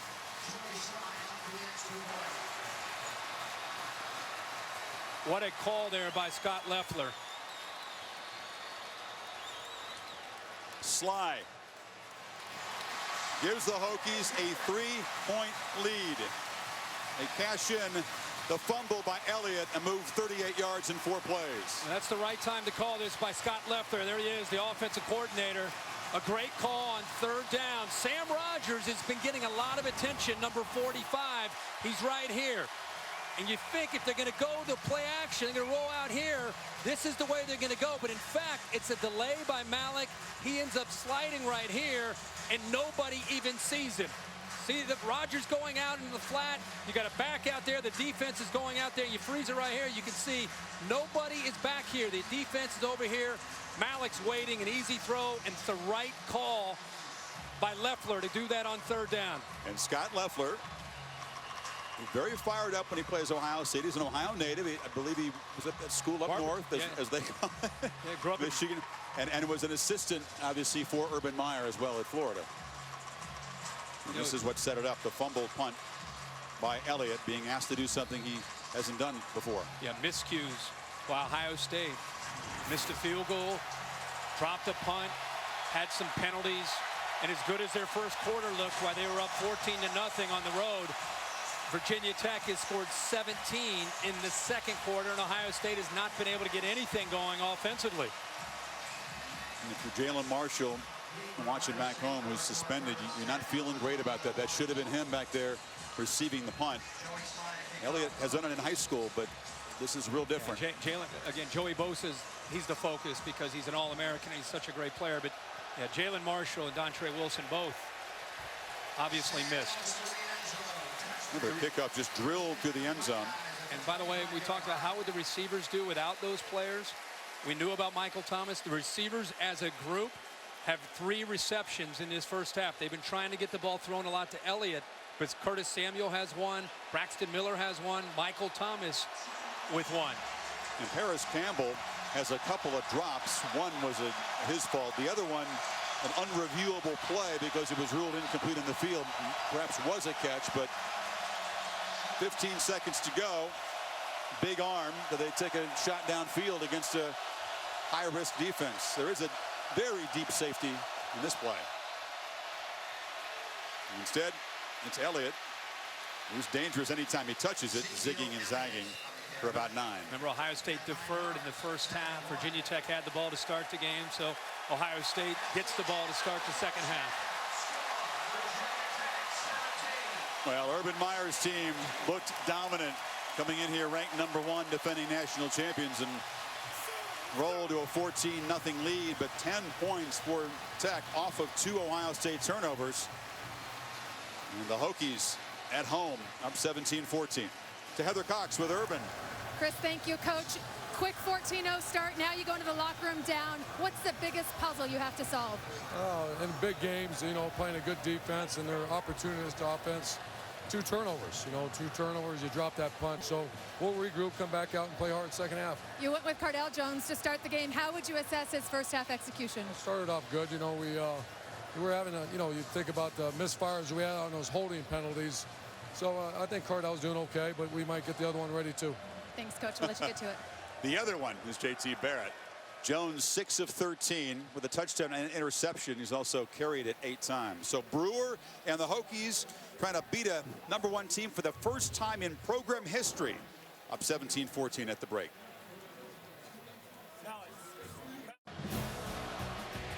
And welcome back to College Football Primetime, presented by Capital One.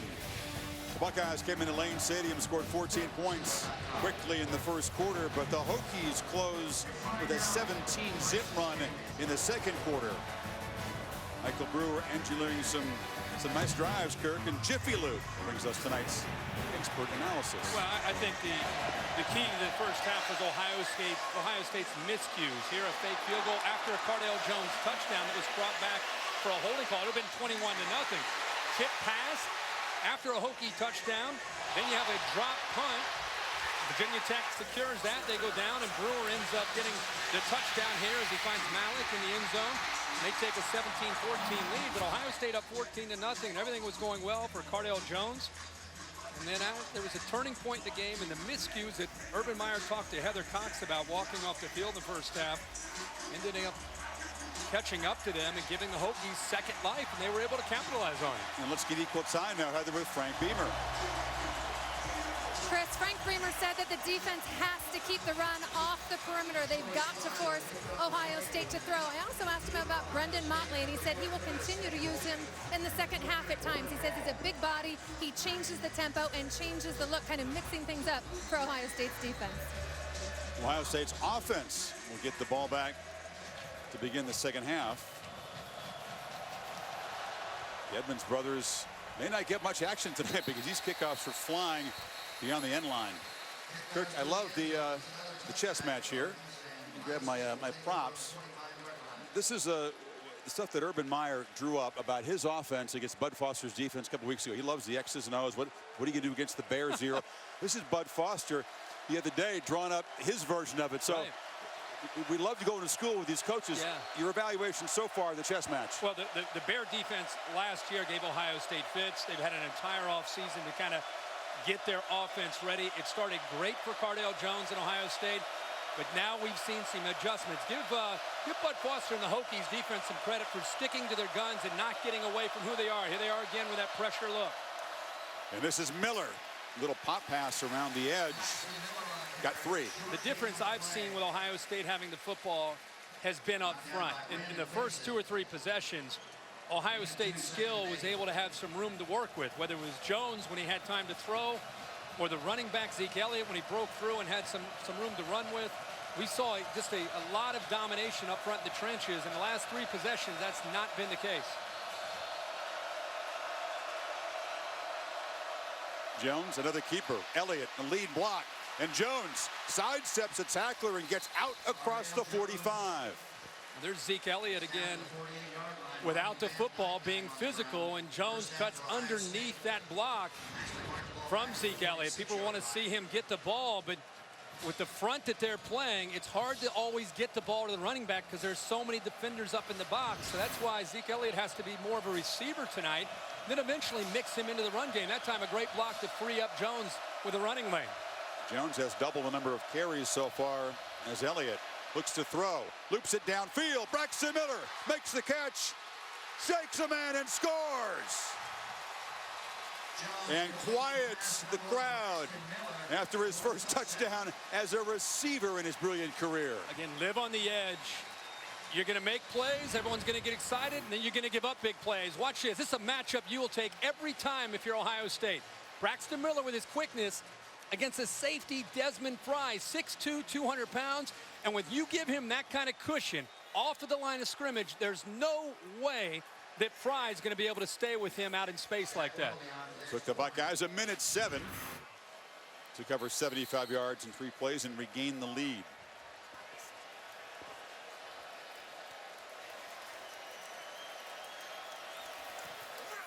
And Willoughby makes it 21-17.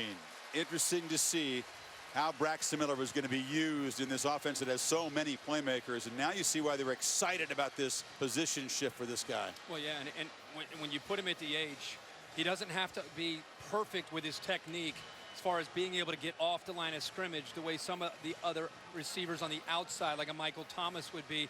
They have him off the line as an H. You can motion him, you can move him around, and it allows him to have a free release. And if you let him with his speed and quickness go up against a safety and you let him get to the outside like that, boy, I don't know if there's a safety in the country that can stay with Braxton Miller one-on-one coverage. There's nobody helping Fry back there behind him.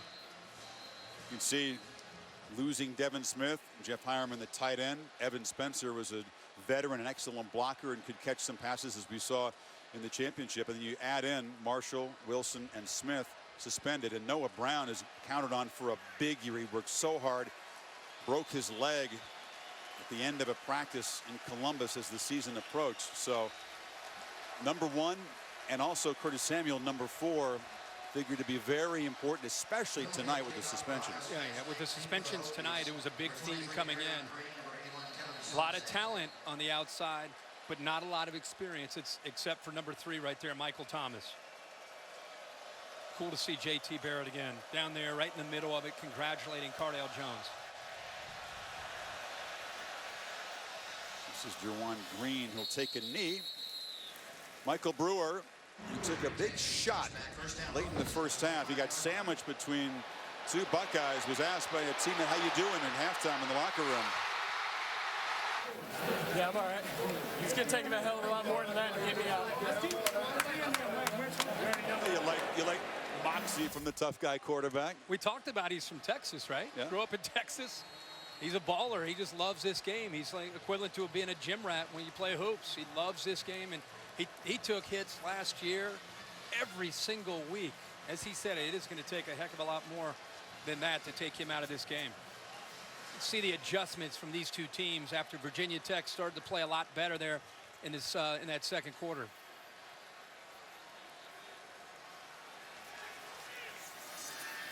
Brewer has time in the pocket, delivers to Malik, who caught the tight end touchdown earlier. Yeah, it's a good call here on 1st and 10. The reason it's a good call is they had some success in the first half with Malik right over the middle in between those 2 linebackers, and they're very confident with that play and gives them short yardage here. And Edmonds converts as the Hokies are using some tempo tonight. The tempo from Virginia Tech would be different from some of the other tempos that you see when you watch college football. They're not going to make a living tempo the way Baylor might do that. But with the reason they're going tempo is anything they can do to try to wear down the Ohio State defense or to create some miscommunication or take away their aggressiveness, try to get them on their heels is what they're trying to do.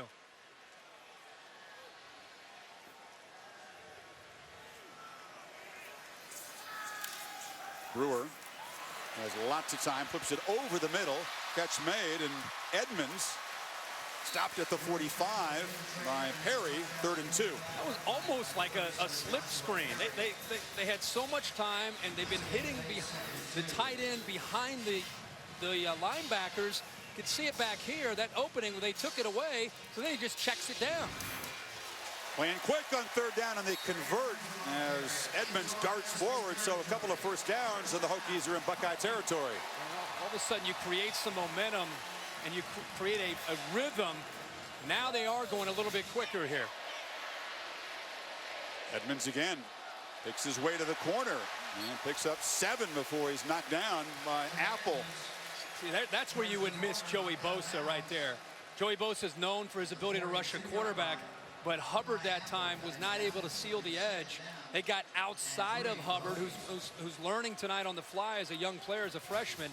Joey Bosa is very disruptive against the run. Edmonds again hit in the backfield and smothered. So a tackle for losses. Michael Hill is a reserve tackle, makes a play. And they said he had a great camp. The sophomore out of South Carolina said they got his weight down. I asked the coaches, of all the defenders, you know, you always have one, and that's Luke Fickell and Chris Ash. Who was that guy that kind of surprised you because of his effort in the offseason, the weight room? They both said Michael Hill, number 77. J.C. Coleman back in the game on 3rd and 4.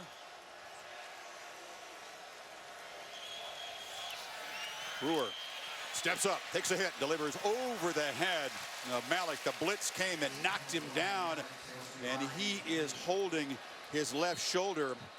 Adolphus Washington hit him, and I don't care how tough you are, Washington at 300 pounds can deliver a blow. Well, they brought the pressure from Perry up the middle, but it gets picked up, but they are not able to sustain the block there on one of the better defensive linemen on this Ohio State team. Washington is a big man, and he got a clean hit on Brewer. He got slammed to the ground, the non-throwing shoulder, but he came off very quickly. So now we'll see Brendan Motley. Heather talked to Frank Beamer about him. When they get the ball back, this may be his game. That did not look good for Brewer. Well, Heather's report talked about how he comes in as a changeup. We noticed that, more of an athletic guy who wants to run, and Brewer's going to go straight. Looks like he might go straight in, have that shoulder looked at. But Motley not really the passer.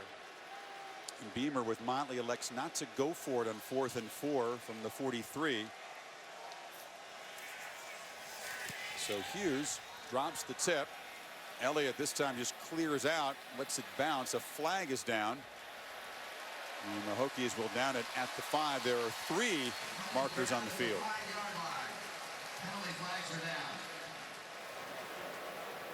Oh boy. Straight in. Brewer, senior. During the kick, holding number 92 on the receiving team. Half the distance to the goal from the end of the kick. First down. So Washington, who just knocked the quarterback to the ground and out for the moment, guilty of the penalty, and will back Ohio State up as they take over up 4.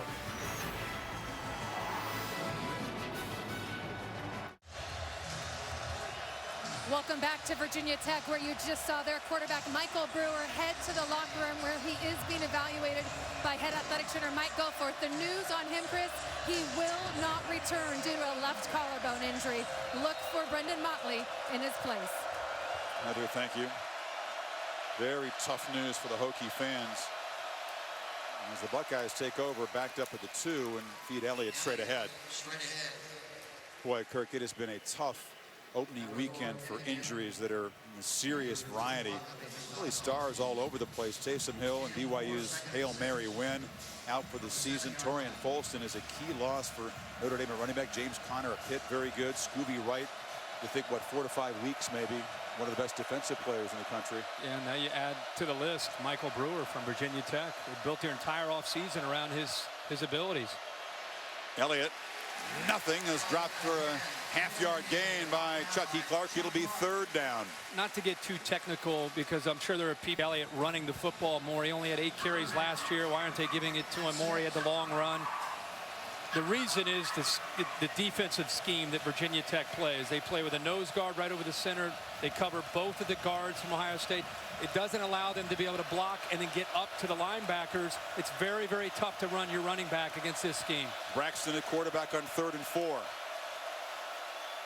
Hesitates. Cannot escape. Drop for a loss by Luther Maddie. So the Buckeyes backed up with the penalty, forced to a 3-and-out. And right now they're getting off blocks and playing with confidence. Such a different look. They're in that bare front still, but look at the penetration. Look at 92 Maddie get in there. He had a big game a year ago against Ohio State along with Nichols. And right now this defense is in beast mode, pinning their ears back and just getting after that line of scrimmage. First 3-and-out for the Buckeyes. Greg Stroman does not come up to field this. It's not a good punt. The backspin will move it to the 42-yard line. Actually, now closer to the 41. And now we'll get a look at Brendan Motley, knowing that he's got to take it the distance if he can, because he's not a change of pace guy, Kirk, who's just going to run it a couple times. He's going to have to do, you would think, some things in the passing game. Well, we talked when he got in that when he comes in, Ohio State's defense, they're thinking completely about zone read and quarterback run game. And we talked about how he should have to throw some to give them something else to think about. Well, now with Brewer out, we're going to have to see more than just quarterback run and run game from him. Hasn't yet thrown a pass in his career. They fake it to a true freshman and now throw it to him, and it's off the hands of Trayvon McMillan. He tried to make it a high percentage throw, but you know the adrenaline's got to be flowing for this guy. Yeah, he's going to have to settle in. Urban Meyer, you can see at the top of the screen going crazy. He's still working the official over, and it has everything to do with Bucky Hodges that time on a block was actually locked on to Von Bell. That's why he was right in front of him, and that's what had him worked up and so excited. He let the official know about it. You're fine to block when the ball is thrown behind the line of scrimmage, but you can't engage and grab onto the shoulders. Challenge now for Scott Leffler calling the plays. What could Motley execute? Well, they hand it off instead, and Coleman barrels forward, creates a 3rd and 4. Scott Leffler is, you always think as a coordinator about worst case scenarios. You think about Brewer's our guy and we've got his game plan, we're going to put it together, and then you get into a game and you still think about, okay, if he goes down, guys, as a staff, what do we do? What's our plan with Motley? What are we going to do if he's the guy? Do we think about Chris Durkin, who's a freshman out of Youngstown, Ohio? He played at Youngstown Ursuline. Do you think about possibly him coming in? But right now it looks like this game is in the hands of Brandon Motley. He's from Christiansburg, just down the road, a few miles from the campus. On 3rd and down, Motley cannot escape. I believe his knee was down initially. Tommy shut the tackle on the pressure, and they drop him way back at the 44. His knee went to the ground, and that killed the play right there. And they're trying to affect him. You have an inexperienced quarterback. They did some twisting up front. You're trying to affect his eyes. An athletic quarterback does not like to sit in the pocket on 3rd down, and a way you can really take advantage of that is crossing your defensive lineman and blitzing linebackers. Get him a different colored jersey to flash in front of his eyes. It can really affect his accuracy and his decision making.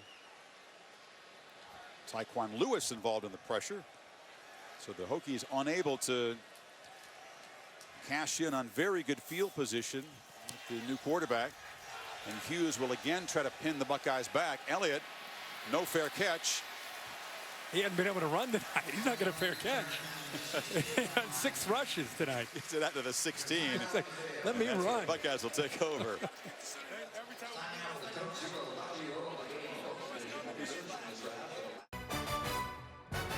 ESPN College Football, brought to you by the new 2016 Mitsubishi Outlander and Hilton.com, where you can book unbeatable prices on 12 unbeatable hotel brands. And Malik touchdown catch put the Buckeyes in a hole, but Braxton Miller, the first possession of the third quarter, capped a 75-yard drive. Michael Brewer's been knocked out of the game, and now Ohio State back to work protecting a 4-point lead. It's Samuel on the pop pass. And the H-back converted running back out of Brooklyn makes a nice gain. Such a versatile player, such a potentially explosive player in this offense. Look at Michael Brewer and the devastation on his face. We just talked about at halftime. Our cameras caught him saying it's going to take a lot more to get me out of this game. Just a fighter. Office Washington taking him out on that pressure. They're reporting it's a collarbone injury. Same play coming to the left this time. But they fake it. They hand it to Elliott, who bounces it. Tough to bring down. He does get a first down at the 34.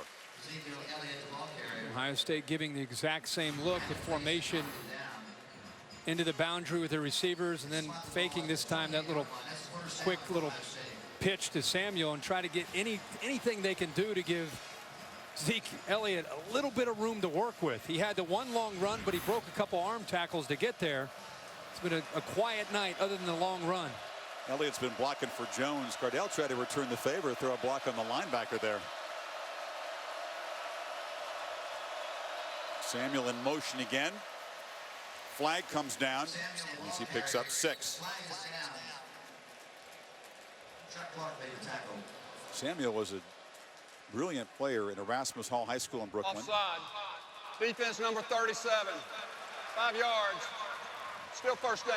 It's Ronnie Van Dyke, and he came, and the coaching staff just loving Samuel, and because he wasn't getting enough carries behind Elliott, they wanted to find a way to get him the ball in situations like that. You hear coaches say we need to get our best players on the field. That's the classic example with Samuel. They just, even last year, Urban Meyer knew he was one of his better skill players. He had an entire offseason to learn the H position along with Braxton Miller and others, Jalen Marshall, Dontre Wilson. They've gone to the same formation 3 plays in a row. See if they take a shot on 1st and 5. Miller in motion. Elliott has it. Great penetration, and he's muscled down by Luther Matty. Yeah, four plays in a row where they ran. Basically, the jet sweep comes around. Twice they gave it to Curtis Samuel. A couple times they've given it now to Braxton Miller, and Matty with the penetration's able to get in there.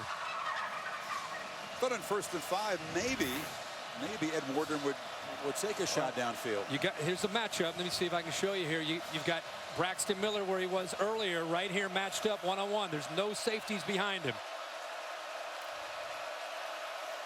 Jones rolls, cuts it back, knocked down short of the marker. It'll be 3rd and 1. Chuck Clark tackled him. And part of the chess match between Urban Meyer and his offensive staff, and on the other side you have Bud Foster, is Urban's trying to think of different formations, and he has guys upstairs looking down to see, okay, with that formation of the boundary, they're reacting like this. If we get this matchup one-on-one, we're going to go back to it. They're going to go back to Braxton Miller at some point again if he gets left one-on-one again with the sophomore Greg Stroman, number 3. Not necessarily here on 3rd down, but at some point they're going to go back to that deep ball. Bunch formation to the left. High snap. Jones in trouble. Knocked down short. The high snap disrupted the timing, and the Hokies flew into the backfield. Well, he was lucky to secure the football. This thing almost went sailing right over top of his head, but give Corey Marshall, the senior, who's an explosive guy up front. See, he's able to hold on to that football, but he's the one who got the penetration and made Cardell Jones have to redirect and come back. He kind of aborted the option because of a bad snap, and then by the time he came back, Marshall was right there ready to make the play. For the Buckeyes, as flags come down before the punt, Buckeyes had a 1st and 5 after that offside penalty and couldn't get a first down. Ball start. Offense number 21. 5 yards.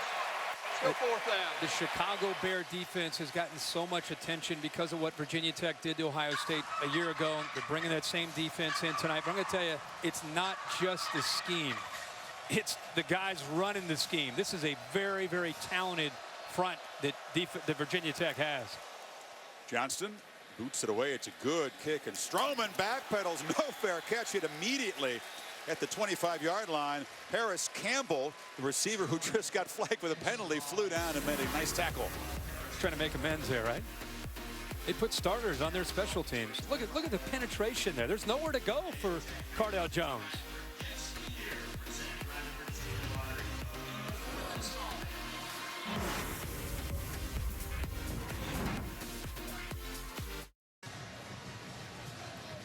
Remembered tonight on helmet stickers of both Virginia Tech and Ohio State, the two television journalists who were killed, Allison Parker and Adam Ward.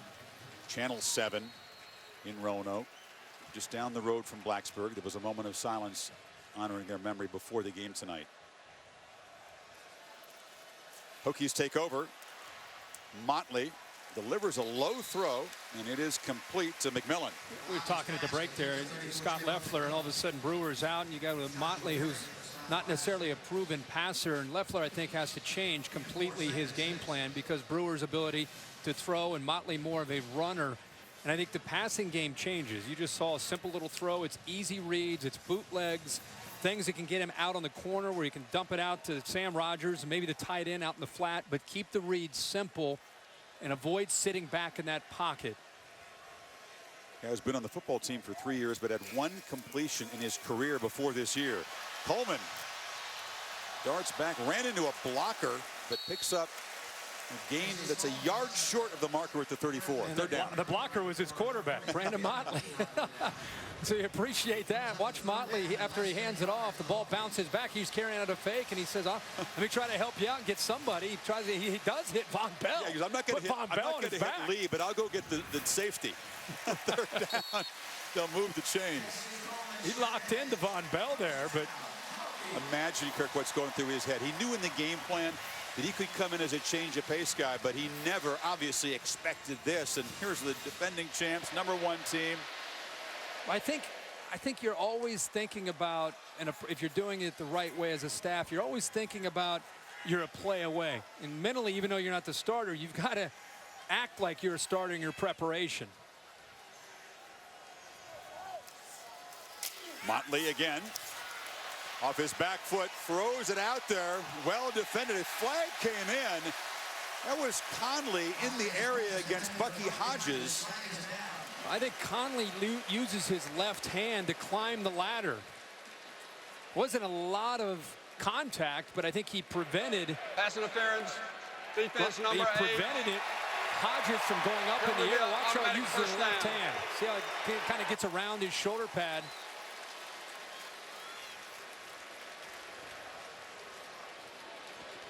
Hodges has not made a catch tonight. That's a surprise, but he does draw the flag. By the way, he got away with one. You know, you don't want to just float it up, even though he's thinking Hodges at 6'7" can make the play if I put it up in the air. Still a dangerous throw. Mishandled snap, and McMillan muscles forward. Ball comes out. Apple picks it up for Ohio State.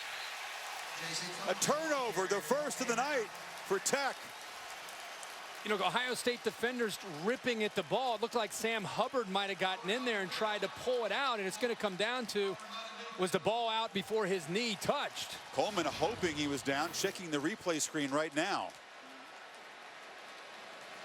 Looks like he's still up unless there is a replay that'll show one of his knees down. Initial contact by Holmes. Actually, it is Holmes who's, it looks like his body is still off the ground. It looks like he's laying on top of defenders. Yeah, Michael Hill was holding him up. You see a knee touch? Ruling on the field was a fumble. There's a lot to look at in there. Plays under further review. And again, it has to be let's watch right here. Conclusive evidence to overturn the call. Jalen Holmes has a hold of him, and he's got a hold of the football right there. He rips it out. Yeah, I don't think the knees have come down. I think that's a fumble. And that would be a crushing fumble if the call stands. Hokies had not committed a turnover tonight. And this will set up Ohio State near midfield. We'll take a break while they review it.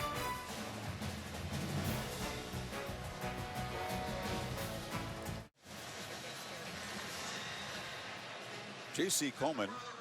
The ruling on the field is confirmed. Fumble. J.C. Coleman, who we spotted earlier wearing a gold watch They didn't grab his watch, but they did grab the ball, and the call of fumble will stand. Yeah, the knee never touched it. He was laying on top of Ohio State defenders while the ball came out. Again, it was a really good job there by Jalen Holmes, who had a hold of that football the entire time. Incidentally, from Norfolk, Virginia, Jalen Holmes.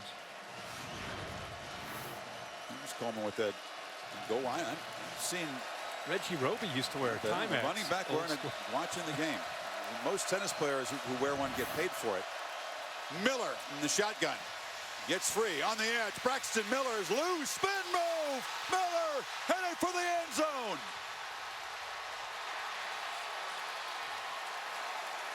You think he's made an impact in his first game at H-back? Wow. Again, I think people forgot how explosive Braxton Miller is with the football in his hands. When you get him out on the edge and you give him a little bit of room, this is what he can do to not just Virginia Tech, but anybody Ohio State plays. Watch his spin move. I think in the Madden, that might be the B button.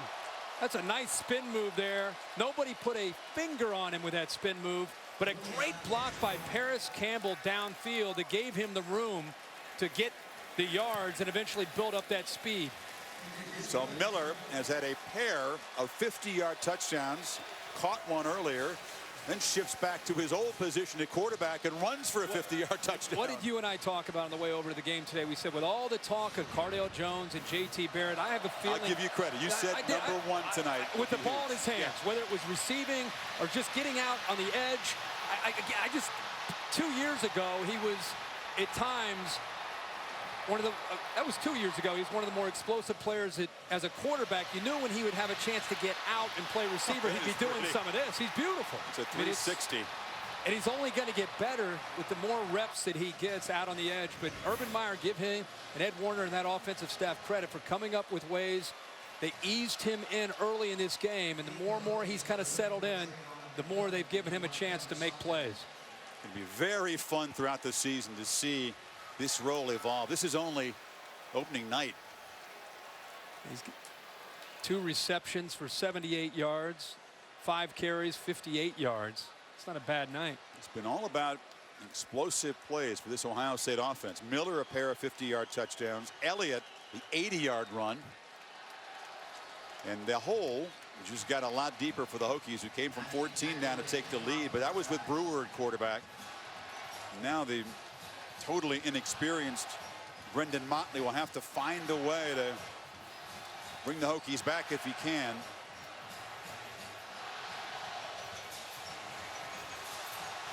.205 in the third quarter. And the injury to Brewer really brought the energy out of the stadium. It was rocking. Even after the Buckeyes had taken the lead, Tech was marching, and the injury to their quarterback has brought everybody down. McMillan hammered hard just across the 15. Immediately after our game, Kirk, our buddy SVP, taking his talents to midnight. His take in Sports Center. It'll still be scores and highlights, but with a twist like you've never seen it before. The premiere is tonight. He's got to have a little flair, right? A little SVP flair to it. How about he'll one day have to have this guy on his show, a little personality. He's like, what? Did you see Braxton? A little spin, a little spin. He spun past 2 guys. You're right. That was a video game move. That was, I'm not able to push that button and execute it, but those gamers out there recognize that. Might be the square button. What can they cook up to make Motley comfortable that will get some traction against this Ohio State defense? Short gain by Edmonds on first down. Well, you go back to work. Virginia Tech showed a lot of grit and toughness when they got down 14. I know that was out without Michael Brewer, but they kept fighting. They were down 14 in the first quarter. Again, they'll feed McMillan. It'll be third down. Very, very different look that Scott Loeffler's gone to with Michael Brewer here icing down that left shoulder. Correction, that was Edmonds on the carry. Much easier attack to defend for Ohio State without a true threat in the passing game. Most of their plan was about trying to win some one-on-ones on the outside to get back to running the football. But right now, Ohio State not really respecting or fearing that passing game with Motley in there. 3 receivers and the fullback Rogers in the backfield. Motley escapes. Nice sidestep, and he spins for a first down to the 30. He was recruited more as an athlete by most teams in the country, not a quarterback. And you can see, maybe not Braxton Miller, but he showed a little wiggle there. Yeah, and that might be their best opportunity on third down as he drops back and people are covered and he takes off. That time he got around Raekwon McMillan about a yard short of the first down. Got around him and picked that first down up. Final minute of the quarter. McMillan can't get the edge, knocked for a loss. Adolphus Washington really beginning to impose himself. Right now you have 11 white jerseys when the ball is snapped running into the run game. And they got guys taking away the quarterback and the running back. Next Monday, NFL has this stage. Mike Tirico and John Gruden will be in Atlanta, where Chip Kelly and the Falcons kick off the doubleheader. Follows Monday Night Countdown at 5 o'clock. And then it's the Vikings at the Niners. Doubleheader.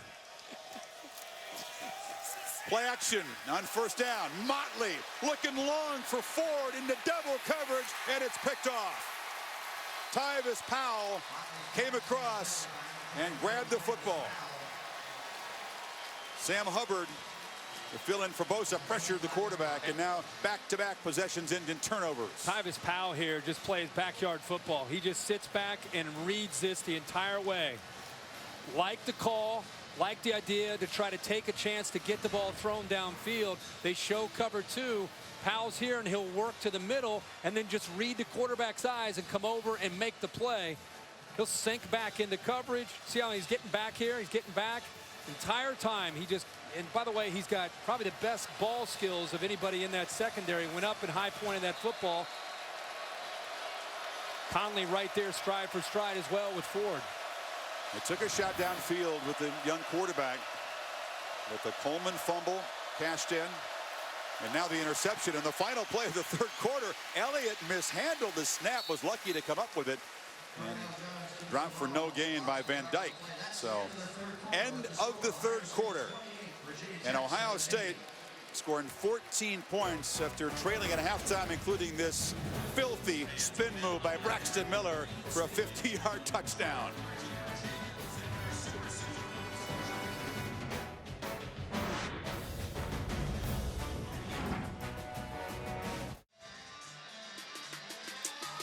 Hokies and the Buckeyes presented by Capital One. There's that ridiculous spin move by Braxton Miller, who's got 7 touches and 2 touchdowns. Little shout out. Oh yeah, the most famous Ohio State fan in the world has to be LeBron James, who was on the field. The Buckeyes were upset at home last year, and he's quieted the crowd twice after touchdowns. LeBron's watching, probably with his boys cheering like crazy.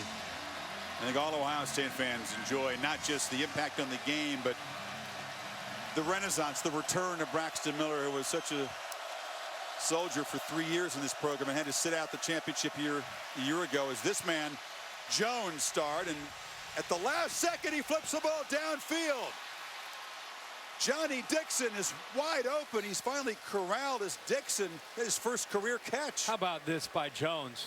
You could see that Johnny Dixon broke away, but this is arm strength and recognition. I thought he might give up on the play and just end up trying to pick up 2 or 3 yards on the scramble. He breaks contain, he gets outside. Look at the top of your screen right there. You could see the defender gave up on it and came in on Riley, who had the big pick 6 last year against Ohio State, but a jump pass and gets the ball about 30 yards downfield to Johnny Dixon. Dixon, one of those receivers making his debut tonight, trying to make an impact on this coaching staff. Miller in the backfield, takes a handoff. Anything he can't do on a football field. Let's put him on defense for a couple snaps. When you have Braxton Miller and Curtis Samuel, it's amazing what you can do. And as this season goes on, it'll be fun to watch to see how they grow and how they change, because one moment they can be, you throw in Jalen Marshall eventually into that rotation. These guys can line up at a lot of different positions, so you can't really key on him and say, okay, he is an H-back, he is a Z, he's a halfback. They're everywhere. I mean, they could be Braxton, he could be a quarterback. Miller's got one season to do what he can for the Buckeyes and also audition for the NFL at that position. Jones takes a shot, dives forward. Desmond Fry knocked him down. It'll be third down. H-back not perhaps as much in vogue in the NFL as it was, but they see this kind of athlete. Well, and it has to be enticing. The other thing is in Urban Meyer's offense, whether it was at Bowling Green or Utah or Florida or now Ohio State, usually his most special, most versatile player plays at H-back and has a lot of success, whether it's catching the ball, coming around on a jet sweep, also being able to run the football. I mean, we saw Percy Harvin from a lot of yards when he was down in Gainesville. Play clock at 4 on 3rd and 3. Jones has a lot of time. Looking downfield. Michael Thomas. Flags come in. Looping throw. Kendall Fuller against Thomas. Speaking of NFL prospects, they've been working against each other tonight. Pass interference. Defense number 11. 15 yards. First down. Kendall Fuller, the youngest of the 4 Fuller brothers who all played at this program. Got a couple of big brothers who are DBs. Yeah, you see the head not turned around. You're going to call that with the contact and with him not looking back for the football. Thomas got behind him. Did a good job of, it's the second time he's gotten the best of Kendall Fuller, one of the top corners in the country. Kyle, Vinny, Corey, who's with Detroit as a receiver, and now Kendall. And sadly for Hokie fans, that's it. There aren't any more. Miller in motion. Jones looks back in his direction and now just fires it in the seats. They wanted a wheel route, but it was well covered. And Motua Puwaka pressured the quarterback. LeBron, no doubt, watching the game. I see a little bro at Braxton Miller 5. Hit him with the silencer. He's hit him with 2 big plays. And this is just the beginning. Yeah, he was cooped up last year. You imagine going through everything that he's been through, the accomplishments he's been through. There's a silencer for LeBron. It's interesting, you know, as a quarterback, you don't practice the same way as you do a wide receiver. He was sore. The workload on those legs, he was working so hard all summer, Kirk, to get ready for this new position. They were worried he was going to overwork himself and get hurt, and he did. 1 second on the play clock. And a timeout is called just before the flag would have been thrown on the sideline. So he was having to get used to that workload in practice, and he had kind of had a hamstring and feet wasn't really explosive right until about last week in practice. It took him some time. Urban recognized that, gave him a chance to recover, and you can see tonight he's peaked at the right time.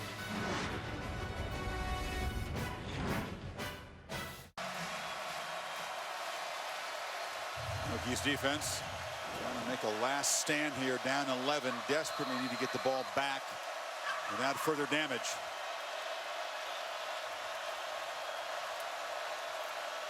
Second and 10. Jones takes a shot. The end zone. Miller makes an adjustment. Dives, but couldn't quite get it. You knew they're going to go back to that. That's the matchup that they're looking for, one-on-one against the sophomore Stroman. Favorable. The difference between Ohio State from last year against his defense and the confidence that they have now. Great job of reversing. Almost came up with a football. The difference from a year ago is the quarterback and his ability to be protected and the way they can attack the ball, throwing the ball downfield. And that's without Dontre Wilson and Jalen Marshall, Corey Smith. Halftime, Meyer hinted that we might see Barrett in the second half. Not so far. Third down. Hokies bring pressure late. Jones hit, and a flag comes in as the ball sailed over the head of Thomas. Flag is in the secondary. There's 2 of them. Jones pass intended for Braxton Miller, incomplete. Flag is down. It's going to be against Virginia Tech. Another interference call. Pass interference. Defense number 22. 15-yard penalty. First down. And second this drive. And Foster's defense really backed up now. The favorite route of Thomas is get to the inside, and he pulled on his jersey there. Crowd reacting after the interference. But if I'm defending Michael Thomas, I'm taking away his inside. Between last year and even tonight, most of his success on those slants and posts to the inside. And Kendall Fuller, their star corner, out of the game. He limped off. He wasn't in there to cover Thomas that time. They went right after him, and now Jones walks into the end zone. And the Buckeyes are pulling away.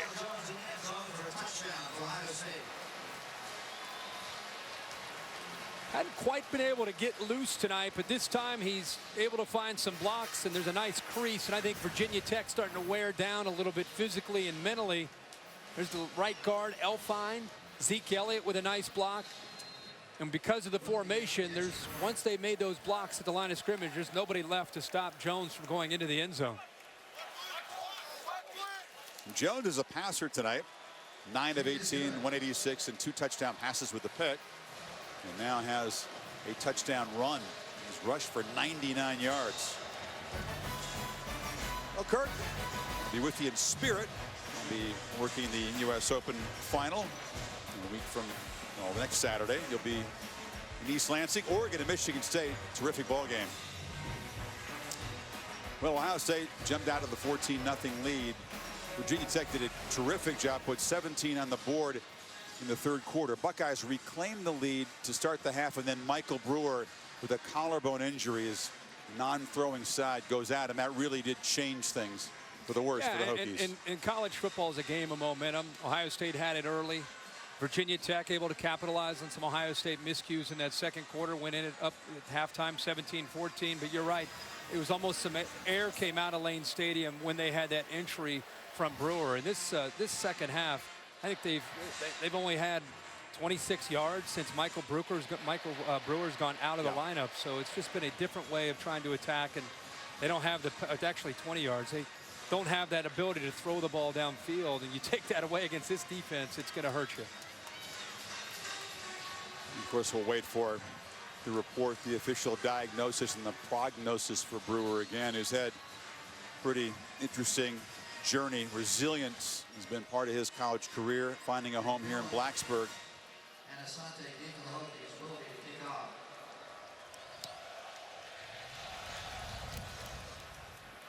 McMillan at the 2. Gets a crease. And it was the kicker who got down there and ran into him. Jack Willoughby got in the way of the returner to help prevent a huge return. Heather? Chris, I had a chance to actually just talk to quarterback Michael Brewer. He did share with me that x-rays revealed that left collarbone is broken. Now, the tentative plan right now is to have surgery tomorrow to repair it. Doctors told him it's about a 4 to 5 week recovery period. And then he joked with me in good spirits. He said, Urban Meyer dodged a bullet tonight. Well, we certainly hope the surgery goes well. 4 to 5 weeks means he could potentially return mid-season. For Virginia Tech's sake, after the way their seasons have gone these last 2 or 3 years, you just hope he's back as quickly as possible. In the meantime, it's going to be the Motley show. Darren Lee hammered Rogers, the fullback.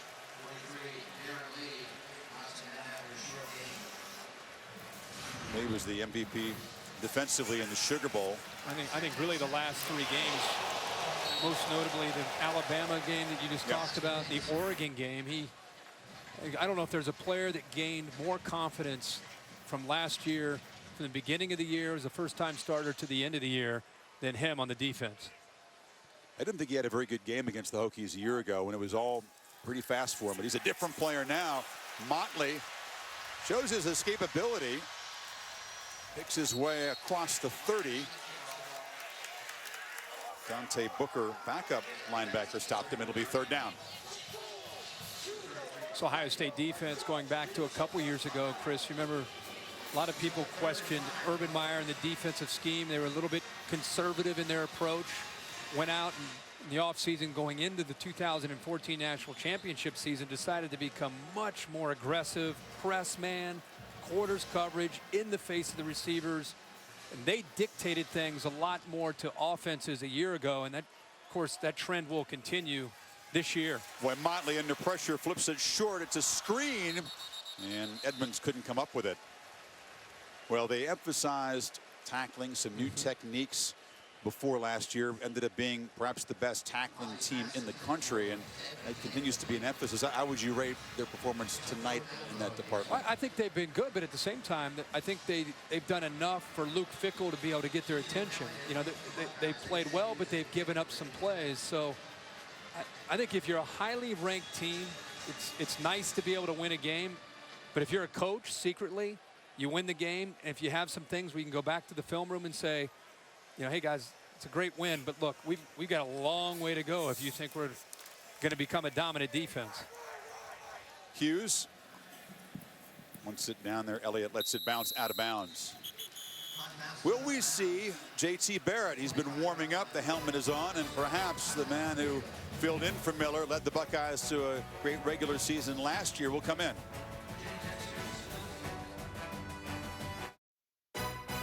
ESPN College Football is presented by Quicksilver from Capital One. Earn unlimited 1.5% cash back every purchase, every day.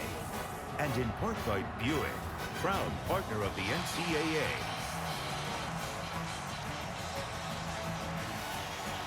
The electricity about 3 hours ago. But then, the Hokies couldn't really build one. It got down 14. Scored 17 in a row, but it's been all Ohio State after halftime. Hand off to Elliott, and it is JT Barrett, who set a Big Ten record last year. Miller, of course, you recall, was hurt in practice before the opener. Struggled a lot against the Hokies, but went on to create a Big Ten record 45 total touchdowns. For Jones, looks like his night is through. Named the starter, and you wonder if the complexion changes at all, if they could potentially use Barrett, not just in mop-up.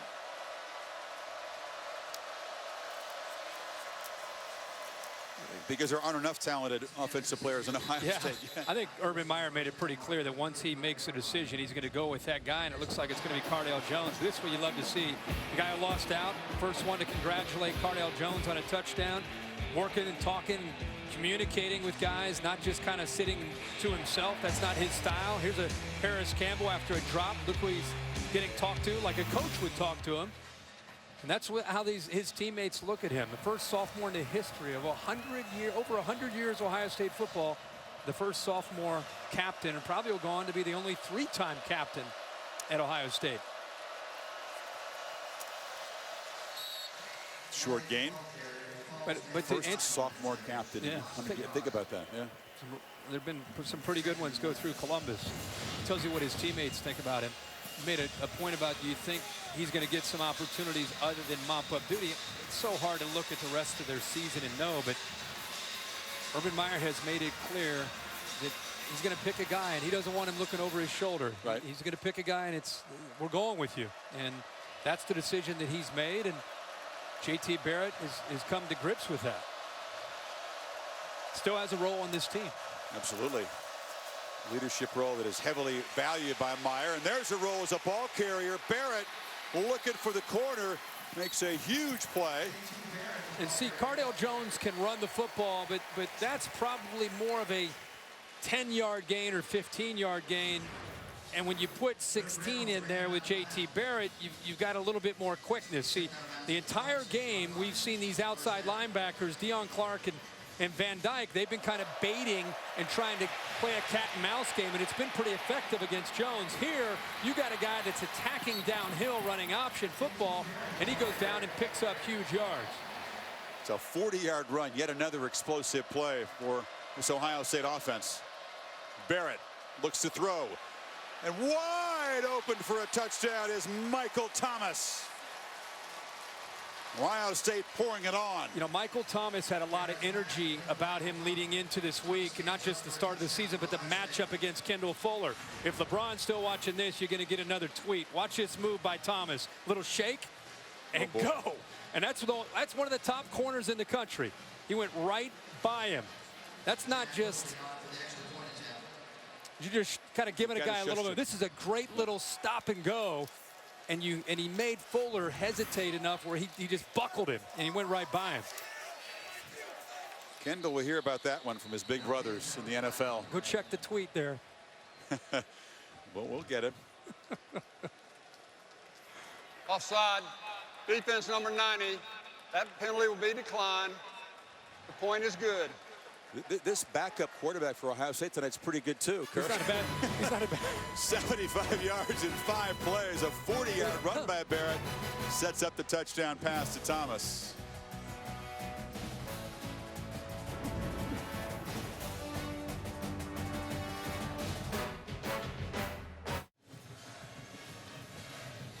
Welcome back. You're watching the ACC on ESPN. And a whole lot of the Big Ten defending champions and national champions tonight. Another reminder, speaking of the Big Ten, off to East Lansing for College Game Day. Built by the Home Depot, 9 a.m. Eastern Time. Reese Davis, Kurt, Dez, Mr. Corso, everybody else there. Talk a lot about the Ducks and the Spartans. McMillan. Knocked down across the 15. No, Kirk, we talked about the receiving core rebuilt at Ohio State. How would they step up? Well, they started off a little bit slow. This is in the first half. Great adjustment. Pass interference. Samuel still makes the catch. This is a one-on-one matchup and a mismatch for Braxton Miller as he goes out, keeps his footing, and goes into the end zone and ended up beating Desmond Fry there. There's that shake. Just a beautiful move by Michael Thomas. The wide receiver room will have a lot of fun with that last touchdown pass from J.T. Barrett to Michael Thomas. Thomas and Fuller, again, a matchup of prospects that are rated very highly by Todd McShay, Mel Kiper, etc.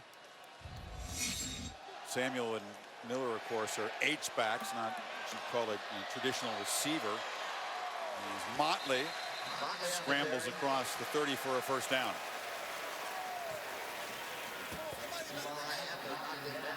This receiving group without 3 players that will not only contribute but are guys that will be added in right away when they get ready for Hawaii. I mean, Jalen Marshall, one of the more talented guys that they have on the offense.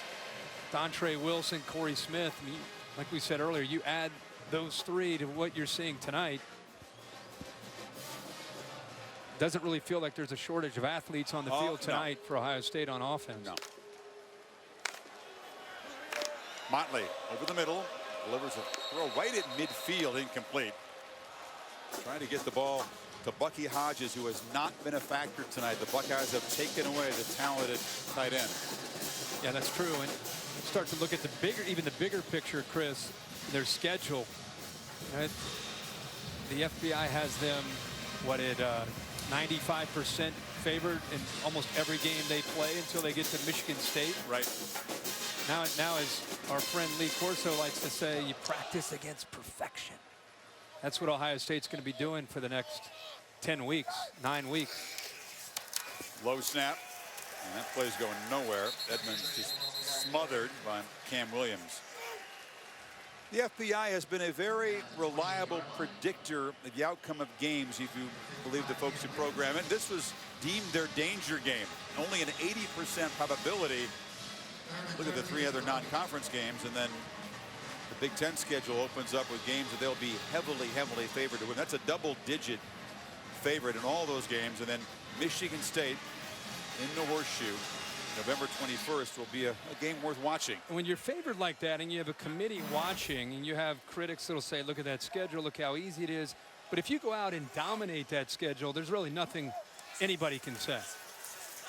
Motley desperately searching to make a play, but he's knocked down again. Tommy Shutt joining the sack parade. Well, Joey Bosa not there, but the defensive line, maybe not the spectacular things that Bosa can do. He delivered the big hit last year to force the fumble that set up the game-tying touchdown. But they've been workmanlike and effective.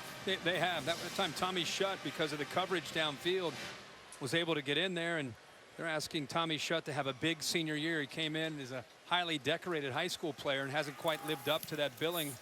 They're hoping he can put it all together his senior year. It's the 4th sack by the Ohio State defense tonight. Long punt by Hughes goes out of bounds. Inside of 6 minutes in Blacksburg. Buckeyes rolling.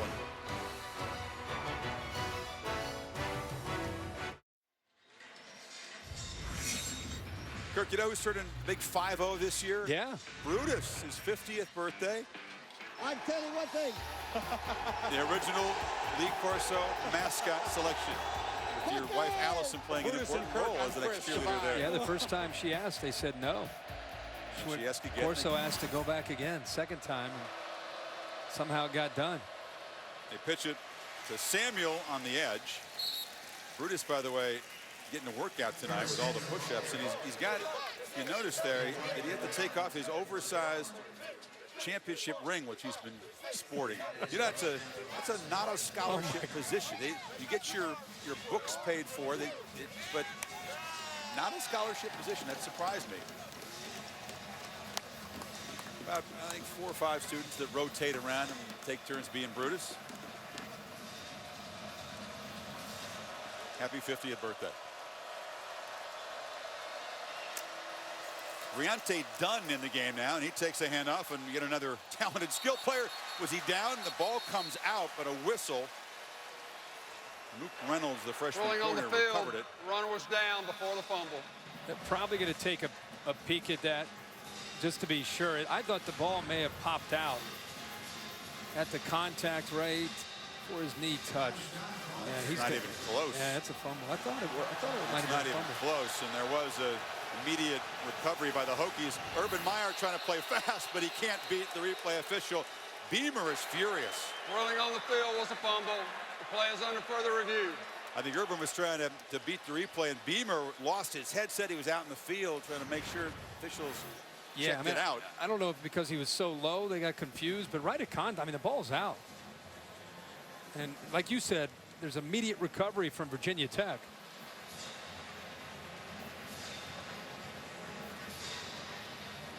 Because they blow the whistle and rule him down, unless there is an immediate recovery by the defensive team, can't review it. You can't fix it. Yeah. But that's not even debatable. That's why these players are taught to get on the ball instantly. So then if they do go over and take a look, which they will, and it's a fumble, the defense will recover the football. So they give Briante Dunn a carry. He's the former 5-star recruit, a junior out of Canton, Ohio. Who's Elliott's backup. Comes into the game first touch and loses it. Ohio State was a third turnover. Replay booth is just checking for the spot of the football. We are virtually certain this will be ruled a fumble and a recovery by Virginia Tech. They just need to see where to put it. You know, the storyline, not just what happens here as we take one more look, not even close to being down. Going forward, Kirk, this Virginia Tech team, which obviously had counted on Michael Brewer, there is no experienced backup for him. Furman at Purdue, at East Carolina before they begin their ACC slate. 4 to 5 weeks was the initial After prognosis. further review, the ball was fumbled and recovered by the defense. Virginia Tech's ball, the 41-yard line. First down. Another couple of seconds and they wouldn't have been able to get that replay. After watching Motley tonight, and I know he's been around, and maybe they're able with a week of practice, maybe able to build a better package for him where it's not a surprise. But I don't know a lot about Chris Durkin, the freshman who's out of Youngstown, Ohio. But if he can throw the football with the skill that they have, you might see Durkin get more involved and maybe get an opportunity, because with this offense they've got to be able to throw with the weapons they have on the outside to take some of the pressure off their run game. Play action. Motley steps up, delivers a throw on the sideline, but it's too wide for Isaiah Ford. Incomplete. This is Chris Durkin, big 6'4", 219 freshman, redshirted last year. So he is at least familiar with the scheme and what they do. But that'll be for Frank Beaver and Scott Leffler and the offensive staff. But that is as significant a loss as you could see with a weekend full of injuries. Well, it's a typical situation in college football. It's what made Ohio State's journey to a national title last year all the more remarkable, to end up the year with a third quarterback playing superbly in the last 3 games.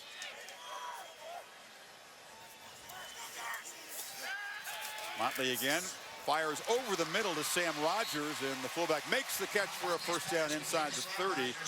So this is insurmountable, but perhaps Motley can gain some confidence going forward if he can make some plays here. And that's what you want to do. Frank Beamer actually challenged the whole offense when they ran out on the field, even though this game is out of reach. It's for that very reason, not just finishing strong, but trying to build anything that you can build on at all going into the rest of the season.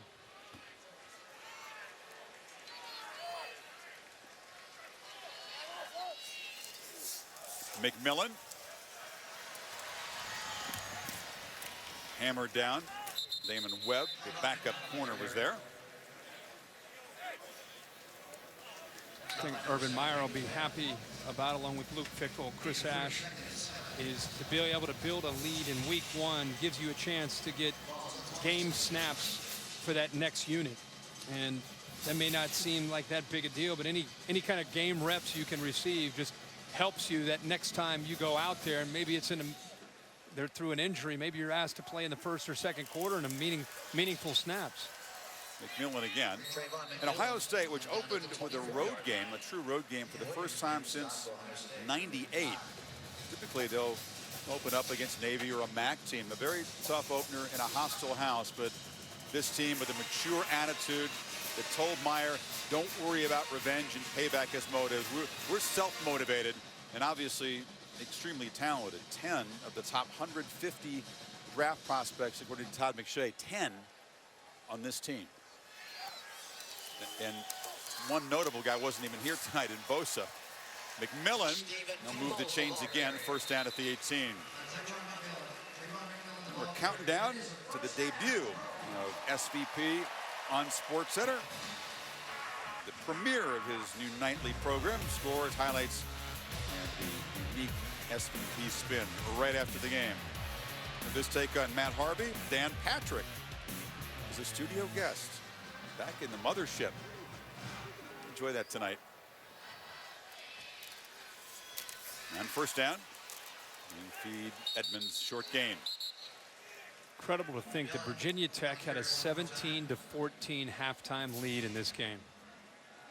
Outscored 28-0. And Ohio State just pulling away, and it was the big plays. It was Braxton Miller. Yeah, sure was. Averaging over 10 yards a play tonight against a Bud Foster defense, which is not an easy thing to do. Think back to where they were a year ago. Worst offensive game by far at home against Virginia Tech.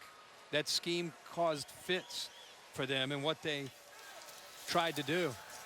Motley escapes, lofts it into traffic in the end zone for a touchdown. Isaiah Ford, as Motley does a good job extending the play and makes his first career touchdown pass.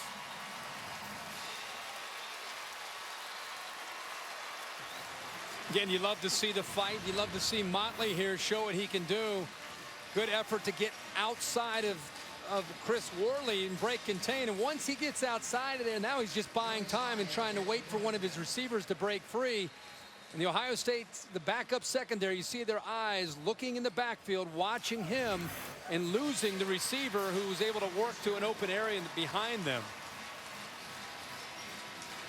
So perhaps something to build on for a Virginia Tech team that's going to have to make do without Michael Brewer in the coming weeks. Well, for the first time in the long history of the AP poll, every single voter put Ohio State at #1 in the preseason. No team had ever been anointed that way. They did nothing tonight to make you feel they're not #1, and certainly I'm eager to see your top four. Your top four after the first week. You know, and the one thing about top four with a committee watching is, to me, that it should be very fluid. Ohio State, to me, will end up being one after 1 week. Bama's got to be up there, I would think, at 2. You know, after that, there's a bunch of teams. I happen to think UCLA with their freshman quarterback, Josh Rosen, I'd put up there. Notre Dame, the way they played against Texas at home, I'd have no problem with them up there in the top 4.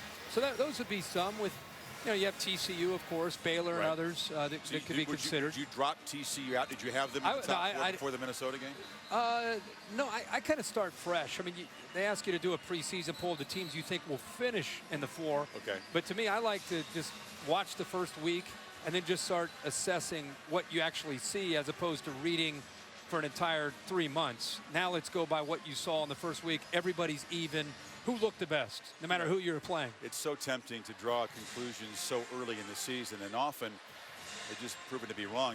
The Ohio State loss at home was part of Black Saturday for the Big Ten. Remember, Michigan State lost big at Oregon. Michigan Northern Illinois beat Northwestern. Michigan. By the end of the year, Big Ten didn't look too bad. Right. People overreacted by what they saw in early September, and obviously they win a championship. Michigan State wins a Big 6 bowl game. But I think you have to be willing to be fluid with the first 3, 4, 5 weeks based on the results and what you're seeing and who's playing who. Now they tried a little trickier here for perhaps was an onside kick, but Ohio State sniffed it out and called a timeout. I think it was shame in the Big Ten is that there's been what can only be interpreted as a conscious effort to avoid having the strongest teams in the East Division with the Buckeyes, Michigan State, Penn State, Michigan, and so on, and the West Division. There are very, very few collisions between the top teams in the 2 divisions, which makes for, I think this is a fan's point of view, a diluted conference schedule. Sure, they'll have to get past the winner of the West if they win their division in the championship game, as they did last year in resounding fashion. But boy, it would be fun to see Michigan State, Ohio State, Michigan play the teams across like Nebraska, Wisconsin, Iowa, Northwestern, which look good in their opening game. It just isn't happening like you see in other conferences, unfortunately. And I think not if you, this year. That'll change I think if you look in the future, you'll start to see that in the Big Ten. But right now, you're right. Wisconsin, after playing the way they did Saturday night against Alabama, you look at their schedule, probably going to be favored in almost every single game they play. Got to mention the Goodyear brought you those rankings. No real shakeup as the Hokies go for a little trickery on the onside kick, but the bounce comes up right into the hands of Ohio State. They make the recovery inside the last 2 minutes, and that's Joshua Perry, the starting linebacker, the veteran on the hands team. Here's your guy, Kirk. He's everywhere. Found his way to the Blue Ridge Mountains. He's got his own bobblehead. Bobblehead now. He's got a brand. Okay. Tell you about another guy. All the legendary fans have made their way, Kirk. Get that man another Buckeye necklace. They have a way of finding the stadium where their team is playing, don't they? Eagles and Falcons kick off the Monday Night Football doubleheader. NFL countdown at 5 o'clock. Mr. Tirico and Gruden will be in Atlanta. Then it's the Vikings and the Niners. In the meantime, we've enjoyed spending this Monday Night Football with you to cap off holiday weekend. You still giggling about the Ohio State fans? No, I'm not giggling. I don't know. I thought Brutus they're was a colorful I thought group. it was Brutus's. It is. He's the mascot, right? Oh, they got him in there too. Is that scarlet and gray? There he is. I think that's you just focus right There's there. the tradition. Yes. There you go. Well,